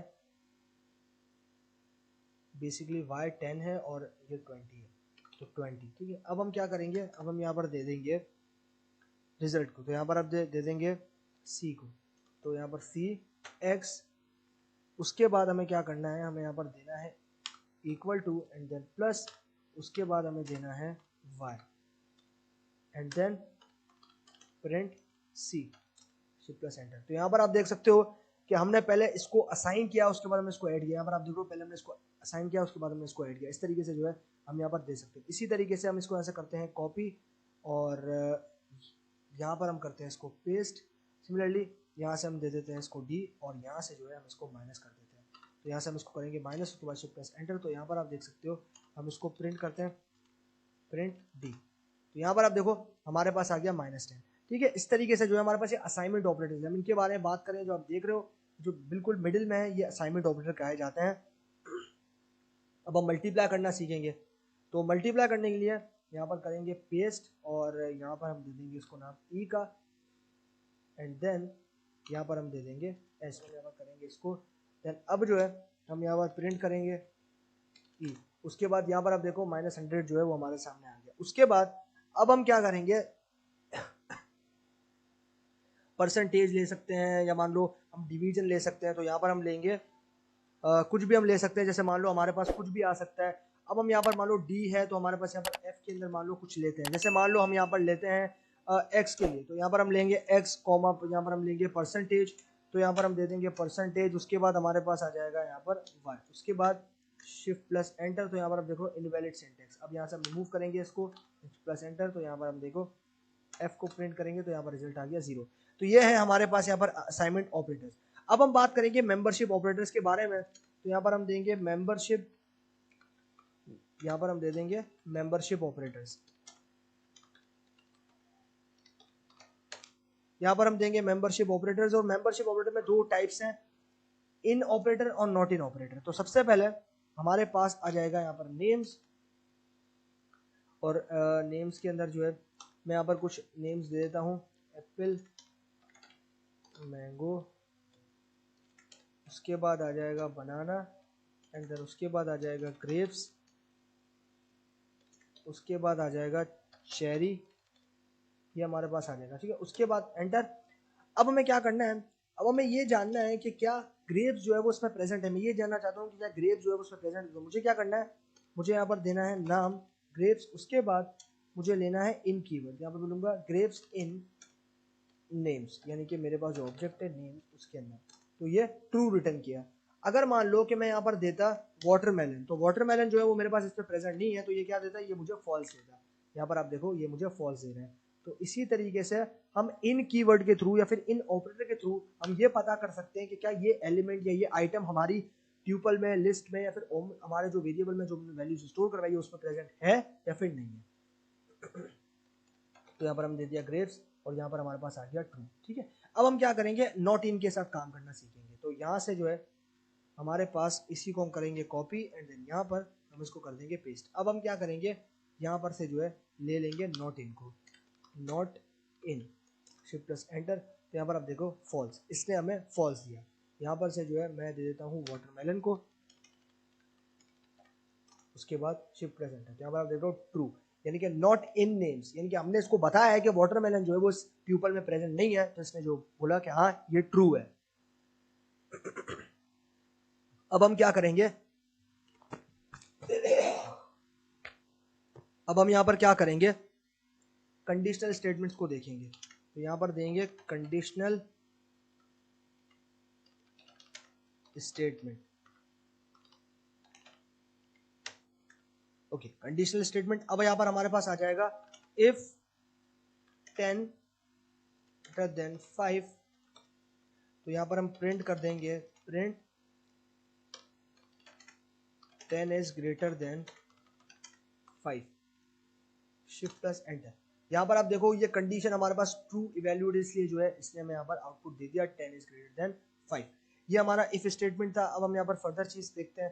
तो अब हम यहाँ पर बात करेंगे इफ एल्स स्टेटमेंट के बारे में। तो यहाँ पर हम देंगे इफ एल्स स्टेटमेंट, उसके बाद यहाँ पर देंगे इफ 5 is greater than 10, तो यहाँ पर हम दे देंगे प्रिंट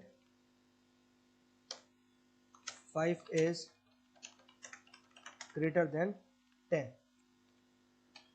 लेकिन अगर ये कंडीशन सेटिस्फाई नहीं होती तो फिर हम आएंगे एल्स पे और प्रिंट कर देंगे 10 is greater than 5, 10 is greater than 5, उसके बाद शिफ्ट प्लस एंटर। तो यहाँ पर आप देखो पहली वाली कंडीशन हमारी बिल्कुल फॉल्स हो गई, यानी कि पहली वाली कंडीशन में कहा गया था कि 5 is greater than 10, जो कि कंप्लीटली यहाँ पर गलत साबित हो गई, फॉल्स हो गई। तो इसलिए जो है ये एल्स पे आया, और इसने एल्स वाला जो यहाँ पर प्रिंटिंग में स्टेटमेंट दे रखा था वो इसने जो है वो यहाँ पर प्रिंट कर दिया।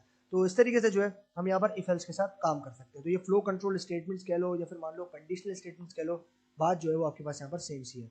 अब हम क्या करेंगे, अब हम जो है वो यहाँ पर काम करेंगे इफ एल्स के साथ। तो यहाँ पर जो है मैं दूंगा इफ एल्स एंड एल्स। अब हम क्या करेंगे, if 5 is greater than 10, print करना है 5 इज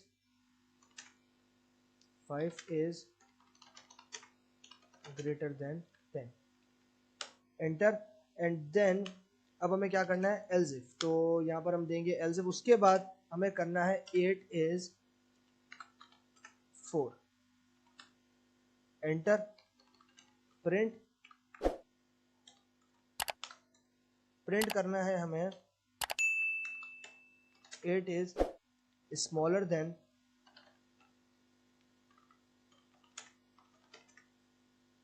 4। उसके बाद ये भी कंडीशन सेटिस्फाई नहीं होती, फिर हम आएंगे फाइनल एल्स पे और यहां पर हम प्रिंट कर देंगे कि 5 is not greater than 10 and 8 is not greater than 4। तो यहां पर आप देखो लास्ट वाला जो हमारे पास यहाँ पर स्टेटमेंट है वो यहाँ पर एग्जीक्यूट हो गया, वो यहाँ पर वैल्यूड हो गया, क्योंकि यहाँ पर हमारा लास्ट वाला जो है वो सही था और बाकी दोनों ऊपर वाले जो है वो फॉल्स स्टेटमेंट थे, इसलिए जो है इसने लास्ट वाले को कंसीडर कर लिया है। तो ये है हमारे पास इसका कॉन्सेप्ट। अब यहाँ पर आइट्रेशन स्टेटमेंट्स के बारे में जरा बात कर लेते हैं, फॉर लूप्स के बारे में। तो यहाँ पर जो है सबसे पहले हम बनाएंगे आइटम्स, यानी कि एक ऑब्जेक्ट्स को बनाएंगे आइटम्स। उसके बाद हमें देनी है रेंज। तो रेंज हमें कितनी देनी है, 5 तक की। उसके बाद हमें यूज करना है for item in items, and then print item, shift plus enter. यहाँ पर आप देख रहे हो हमने जैसे इसको एग्जीक्यूट किया हमारे पास यहाँ पर 1 से लेके 5, यानी कि आपके पास यहाँ पर देख रहे हो 0 1 2 3 4 5, यानी कि 5 तक आप देख रहे हो 0 को मिला के 5 तक आया। अगर आपके पास यहाँ पर 6 दोगे तब आपके पास 5 भी इंक्लूड होगा। यहाँ पर आप देख रहे हो 5 भी इंक्लूड, 7 दोगे तो 6 इंक्लूड होगा, यानी कि एक नंबर आप ज्यादा दोगे तो वो आपके पास यहाँ पर इंक्लूड होगा। मान लो मैं 7 देता हूँ, यहाँ पर आप देख सकते हो, मैं इसको स्क्रॉल कर लेता हूँ, यहाँ पर आप देख रहे हो 6 भी जो है इंक्लूड हो गया। तो इस तरीके से जो आप यहाँ पर जो है क्या कर सकते हो, एक स्पेसिफिक रेंज के हिसाब से। मान लो मैं 70 देता, अगर मैं यहाँ पर 70 देता तो यहाँ पर आप देख सकते हो कि मेरे पास यहाँ पर ये सारे नंबर तब तक इवेल्युएट जब तक 70 नहीं आ जाता, यानी कि एक नंबर से पहले तक जो है ये मेरे पास यहाँ पर आ रहे थे। तो इस तरीके से फॉर लूपिंग के थ्रू यहाँ पर इजी तरीके से जो है वो आइट्रेट करवा सकते हैं तब तक जब तक वो उसकी रेंज को रीच नहीं कर जाता। सी असाइन करते हैं 0। अब यहां पर हम लेंगे while loop, while c is less than 10, enter. Print करेंगे हम सी को। उसके बाद जो भी हमारे पास रिजल्ट आए यहां पर हम देंगे। उसके बाद जो भी हमारे पास यहाँ पर रिजल्ट आया उसको जो है हम सी में स्टोर करवाएंगे और सी में एक इंक्रीमेंट करेंगे। तो सी यहाँ पर हम देंगे c plus 1, similarly shift plus enter. तो यहाँ पर आप देख सकते हो कि हमारे पास यहाँ पर जो आंसर है वो क्या आया, 0 के अंदर एक ऐड हुआ तो 1 आया, 1 के अंदर एक ऐड हुआ तो 2 आया, 2 के अंदर एक ऐड हुआ 3 आया, 3 के अंदर एक ऐड हुआ 4 आया, 4 के अंदर एक ऐड हुआ 5 आया, एंड देन सो ऑन। तो यहाँ पर आप देखो हमने स्टेटमेंट क्या दिया है कि सी इज लेस देन 10। अगर आपके पास 0, हमने इसको असाइन किया सी को, तो 0 ये जो है सी की वैल्यू क्या है 0, तो 0 यहाँ पर आप यूं समझोगे 0 है, ठीक है। 0 प्लस 1 कितना हुआ 1, 1 प्लस 1 कितना हुआ 2, 2 प्लस 1 कितना हुआ, तो तब तक इंक्रीमेंट होगा जब तक हमारी रेंज खत्म नहीं हो जाती। रेंज कितनी है हमारी 10 की, अगर मैं 20 देता तो ये 20 तक इंक्रीमेंट होता। यहाँ पर आप देखो ये 20 तक इंक्रीमेंट हुआ है, ठीक है। इस तरीके से जो है हमारे पास जो रेंज हम यहाँ पर देंगे उस रेंज के अकॉर्डिंगली जो है ये यहाँ पर एग्जीक्यूट होगा। तो इस तरीके से हम यहाँ पर इसके साथ काम कर सकते हैं। तो ये थे हमारे पास वाइल लूप के कॉन्सेप्ट। अब हम जरा जो है कुछ और चीजों के बारे में बात करते हैं और फंक्शंस को समझते हैं। तो फंक्शन को सबसे पहले डिफाइन करना पड़ता है, तो डिफाइन करेंगे और फंक्शन का नाम हम देंगे माय फंक्शन। यहाँ पर हम देंगे माय फंक्शन और पैरामीटर अभी हम कुछ नहीं दे रहे हैं इसके अंदर। उसके बाद प्रिंट करना है और नाम से हम कॉल कर सकते हैं अपने फंक्शन को। तो यहाँ पर हम देंगे हमारे फंक्शन का नाम जो कि हो जाएगा this is a simple function. यहाँ पर मैं दूंगा this is a simple function. उसके बाद एंटर, एंड देन यहाँ पर हम देंगे कमेंट। कमेंट के अंदर हम क्या देंगे, अब हमें फंक्शन कॉल करवाना दो, तो यहाँ पर हम देंगे कॉल द फंक्शन। यहाँ पर हम देंगे call the function and then my function. यहाँ पर आप देखो हमने फंक्शन को कॉल करवाया उसके नाम के साथ, जो कि हमने क्या नाम दिया था फंक्शन का, माय फंक्शन। ठीक है, इस तरीके से जो है आप यहाँ पर फंक्शन बना सकते हो, उसे कॉल करवा सकते हो। अब हम क्या करेंगे, कुछ और काम करेंगे फंक्शन के साथ। तो यहाँ पर हम फंक्शन का नाम देंगे माय फंक्शन पेरेंट्स। यहाँ पर हम देंगे पैरम। उसके बाद अब हम पैरामीटर भी देंगे, तो यहाँ पर हम देंगे पैरामीटर जो कि है नम। उसके बाद हमें प्रिंट करना है, तो प्रिंट क्या करना है, प्रिंट करना है this is a function with parameter. ये हमारे पास आ जाएगा this is a function with parameter. ठीक है, इस बार हम पैरामीटर के साथ, ये जो आपके पास यहाँ पर नम है NUM, ये जो है ये क्या है, पैरामीटर है। पहले हमने पैरामीटर नहीं दिया, यहाँ पर देख लो खाली है, ये जो पैरेंथेसिस है खाली है, इसका मतलब कोई भी पैरामीटर हमने इसमें नहीं दिया। लेकिन इस बार हमने पैरामीटर दिया है, तो इस तरीके से जो है आप यहाँ पर दोनों का डिफरेंस समझ सकते हो। ठीक हो गया। अब हम क्या करेंगे, और यहाँ पर हम देंगे नम को, उसके बाद एंटर एंड देन अब हम यहाँ पर क्या करेंगे, कॉल करेंगे फंक्शन को। तो यहाँ पर हम देंगे कॉल द फंक्शन, उसके बाद my function param plus enter. तो यहाँ पर हमारे पास जो है वो आ रहा है एरर, क्योंकि यहाँ पर जो है हमने बेसिकली दिया नहीं। तो यहाँ पर हम जो है वो पहले पैरामीटर को डिफाइन कर देंगे। तो यहाँ पर से जो है हम दे देंगे पैरामीटर 1 प्लस एंटर। तो यहाँ पर आप देखो जैसे ही मैंने पैरामीटर को दिया, यहाँ पर आप देख सकते हो कि मेरे पास रिजल्ट जो है वो आ गया, this is a function with parameter value parameter 1। ठीक है, इस तरीके से जो है आप यहाँ पर इसको देख सकते हो। बेसिकली फंक्शन जो है यहाँ पर इस तरीके से आ रहा है। ठीक है, तो इस तरीके से हमने जो है बना लिया एक फंक्शन को। अब फर्दर काम भी कर देंगे हम। तो यहाँ पर हम देंगे डिफाइन, उसके बाद यहाँ पर हम देंगे डिफाइन माय फंक्शन, फंक्शन का नाम जो कि मैं दे रहा हूँ माय फंक्शन। बेसिकली मुझे यहाँ पर देना है रिटर्न के लिए, तो यहाँ पर मैं दूंगा रिटर्न फंक्शन। उसके बाद अब हमें क्या करना है, एंटर प्रेस करना है और यहाँ पर रिटर्न कीवर्ड का यूज करना है। तो यहाँ पर हम देंगे return this function return a value. ठीक है, this function return a value. उसके बाद अब हमें क्या करना है, यहाँ पर एक ऑब्जेक्ट बनाना है वेल, और यहाँ पर हमारे फंक्शन का नाम जो कि है माय रिटर्न फंक्शन, इसको अभी कॉल करवाना है। तो यहाँ पर हम देंगे print well shift plus enter. तो यहाँ पर आप देखो this function return a value, यानी कि ये जो है रिटर्न में हमने क्या दिया था, ये दिया था। मान लो अगर मैं यहाँ पर कोई चीज और दे देता, जैसे मान लो मैं यहाँ पर देता रिटर्न अ 1 ऐड कर दूँ मैं इसमें, तो यहाँ पर आप देख रहे हो 1 भी मेरे पास यहाँ पर ऐड हो गया। ठीक है, इस तरीके से जो हम यहाँ पर रिटर्न कीवर्ड का यूज करके भी रिटर्न करवा सकते हैं। अब यहाँ पर जो हम कुछ और चीजों को देखेंगे, ऑब्जेक्ट और क्लासेस को। तो यहाँ से जो है हम ऑब्जेक्ट और क्लासेस को देखते हैं। तो ऑब्जेक्ट और क्लासेस को देखने के लिए सबसे पहले हमें बनानी पड़ेगी क्लास। तो यहाँ पर हम बनाते हैं क्लास, और यहाँ पर क्लास का नाम हम देते हैं फ्रूट। ये हमारे पास क्लास बन गई जिसका नाम हमने दिया है फ्रूट, और यहाँ पर हम जो है वो दे देंगे नाम। फ्रूट क्लास बनाई हमने, उसके बाद हमने नाम दिया फ्रूट का। उसके बाद हमें क्या करना है, फ्रूट की प्राइस देंगे। तो प्राइस हम दे देंगे और प्राइस हमारे पास क्या हो जाएगी 10। सिमिलरली ये काम हमारे पास हो गया। उसके बाद हम डिफाइन करेंगे सेकंड फंक्शन को, जो कि होगा हमारे पास ईट, यानी कि पहला फंक्शन क्या था, फ्रूट। फ्रूट के अंदर हमने फंक्शन जो है एक्ट करना है, एक्ट करवाना है, यानी कि हमने जो है क्लास बनाई जिसमें हमने एक्ट करवाना है। फ्रूट खा रहे हैं, कर क्या रहे हैं फ्रूट के साथ, तो फ्रूट खा रहे हैं। तो उसके लिए हमें यहाँ पर क्लास बनानी ईट फ्रूट, यानी कि मेंशन करना है कि इसके ऊपर एक्शन क्या हो रहा है। तो उसके बाद हमें करना है सेल्फ, पैरामीटर देना है। उसके बाद प्रिंट के अंदर हम यहाँ पर ये करेंगे कि fruit has been eaten, fruit has been eaten. उसके बाद एंटर, और एंटर करने के बाद हमें क्या करना है, हमें जो है यहाँ पर इसके लिए एक ऑब्जेक्ट बनाना है। तो यहाँ पर हम देंगे f, और इसके अंदर हम दे देंगे फ्रूट को। ये हमने फ्रूट दे दिया। उसके बाद राउंड ब्रैकेट्स एंड देन यहाँ पर हमें देना है फ्रूट डॉट ईट, यानी कि खाने का काम हो रहा है। तो यहाँ पर हम देंगे फ्रूट अंडरस्कोर ईट, जो कि हमारा सेकंड फंक्शन था।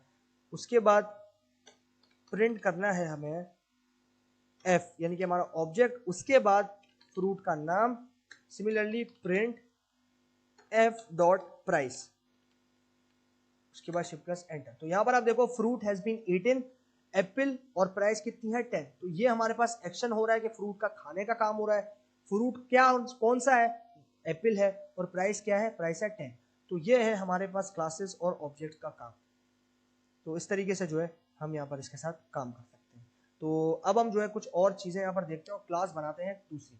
तो यहाँ पर जो है हम देते हैं क्लास, उसके बाद क्लास का नाम होगा फ्रूट, एंटर। नेम जो है वो इस बार हम देते हैं ग्रेप्स, और प्राइस जो है वो हम यहाँ पर इस बार दे देते हैं 20। अब हम क्या करेंगे, डिफाइन करेंगे और कंस्ट्रक्टर के साथ काम करेंगे। तो डिफाइन, उसके बाद अंडरस्कोर इनिट, यहाँ पर आप देख सकते हो इनिट कंस्ट्रक्टर है ये, इनिट कंस्ट्रक्टर। उसके बाद पैरामीटर देंगे सेल्फ, एंड देन यहाँ पर हमारे पास आ जाएगा क्लास का नाम जो कि है फ्रूट नेम। तो यहाँ पर आ जाएगा फ्रूट नेम, उसके बाद हमें देना है फ्रूट अंडरस्कोर प्राइस, यहाँ पर आ जाएगा fruit underscore price, and then full. अब हमें क्या करना है, यहाँ पर देना है फ्रूट डॉट नेम। दोनों तरीके जो है मैं आपको एक्सप्लेन कर रहा हूँ, इसी तरीके से जो है आपको यहाँ पर काम करना है। फ्रूट डॉट नेम, उसके बाद आ जाएगा फ्रूट अंडरस्कोर नेम, यानी कि फंक्शन मेथड दोनों साथ ले रहे हैं। उसके बाद फ्रूट डॉट प्राइस, और यहाँ पर आ जाएगा फ्रूट अंडरस्कोर प्राइस। ये हमारे पास यहाँ पर काम हो गया। अब हम क्या करेंगे, अब हम डिफाइन करेंगे, ठीक है। अब हम यहाँ पर क्या करेंगे, डिफाइन करेंगे और इसके साथ जो है यहाँ पर काम करेंगे। तो अभी मजीद हमें जो है डिफाइन करने एक और फंक्शन को जो कि एक्शन परफॉर्म करेगा। तो यहाँ पर हम देंगे डिफाइन, ओके, ये इस तरीके से आएगा। उसके बाद यहाँ पर हम देंगे डिफाइन, ठीक है, define eat fruit, define eat fruit. उसके बाद self parameter, enter, and then print. अब यहां पर हमें करना क्या है कि fruit has been eaten, fruit has been eaten. उसके बाद अब हमें क्या करना है, अब हमें जो है यहाँ पर फ्रूट बनाया, तो यहाँ पर हम देंगे f, और यहाँ पर हमें देना है फ्रूट के लिए। तो यहाँ पर हम देंगे फ्रूट, उसके बाद देंगे ऑरेंज, और प्राइस आ जाएगी। प्राइस कितनी दी है हमने, नॉर्मली अपने केस में प्राइस दी है 20, तो यहाँ पर हम देंगे 20। उसके बाद हमारे पास आ जाएगा f, यानी कि एक्शन हम परफॉर्म कर रहे हैं। तो यहाँ पर हम देंगे फ्रूट, और यहाँ पर हम दे देंगे एंटर। उसके बाद प्रिंट करेंगे, तो प्रिंट आएगा फ्रूट के नाम के साथ, यानी कि ऑब्जेक्ट के नाम के साथ। तो f डॉट नेम, उसके बाद आएगा print f dot price, shift plus enter. यहाँ पर आप देखो fruit has been eaten, orange और प्राइस, यानी कि आप यहाँ देख रहे हो एक्शन हो रहा है, फ्रूट हैज बीन ईटन और ऑरेंज हैज बीन। लेकिन डिफरेंस क्या है, हमने यहाँ पर कंस्ट्रक्टर यूज किया है, काम दोनों का सेम ही है। यहाँ पर आप देख रहे हो, लेकिन यहाँ पर डिफरेंस क्या है, यहाँ पर हमने जो है वो कंस्ट्रक्टर का यूज किया है इसके अंदर, और इसके साथ जो है हमने यहाँ पर फर्दर काम किया है। तो बस ये डिफरेंस है आपके पास कि इसमें आपने कंस्ट्रक्टर यूज किया है और इसमें आपने जो है वो कंस्ट्रक्टर यूज नहीं किया है। तो ये थे हमारे पास यहाँ पर इसके कॉन्सेप्ट, और इस तरीके से जो है हमने इसको यहाँ पर कवर कर लिया। तो फाइनली हमारे पास थ्योरेटिकली प्लस प्रैक्टिकली काम कंप्लीट हो गया, और हमारे इस मॉड्यूल का जो कंप्लीट काम था समझने वाला और प्रैक्टिकल इम्प्लीमेंटेशन वाला, वो यहाँ पर कंप्लीट हो गया। तो प्रैक्टिकल इम्प्लीमेंटेशन आप देखोगे तो आप लोगों को और ज़्यादा अच्छे तरीके से क्लियर हो जाएगा। तो ये थे हमारे पास मॉड्यूल 2 साइकिट-लर्न के ट्यूटोरियल के सारे कॉन्सेप्ट्स। तो फाइनली इसी बात के साथ ट्यूटोरियल हो चुका है एंड, बाकी सीखेंगे आगे आने वाले ट्यूटोरियल्स में। तब तक के लिए goodbye and stay blessed.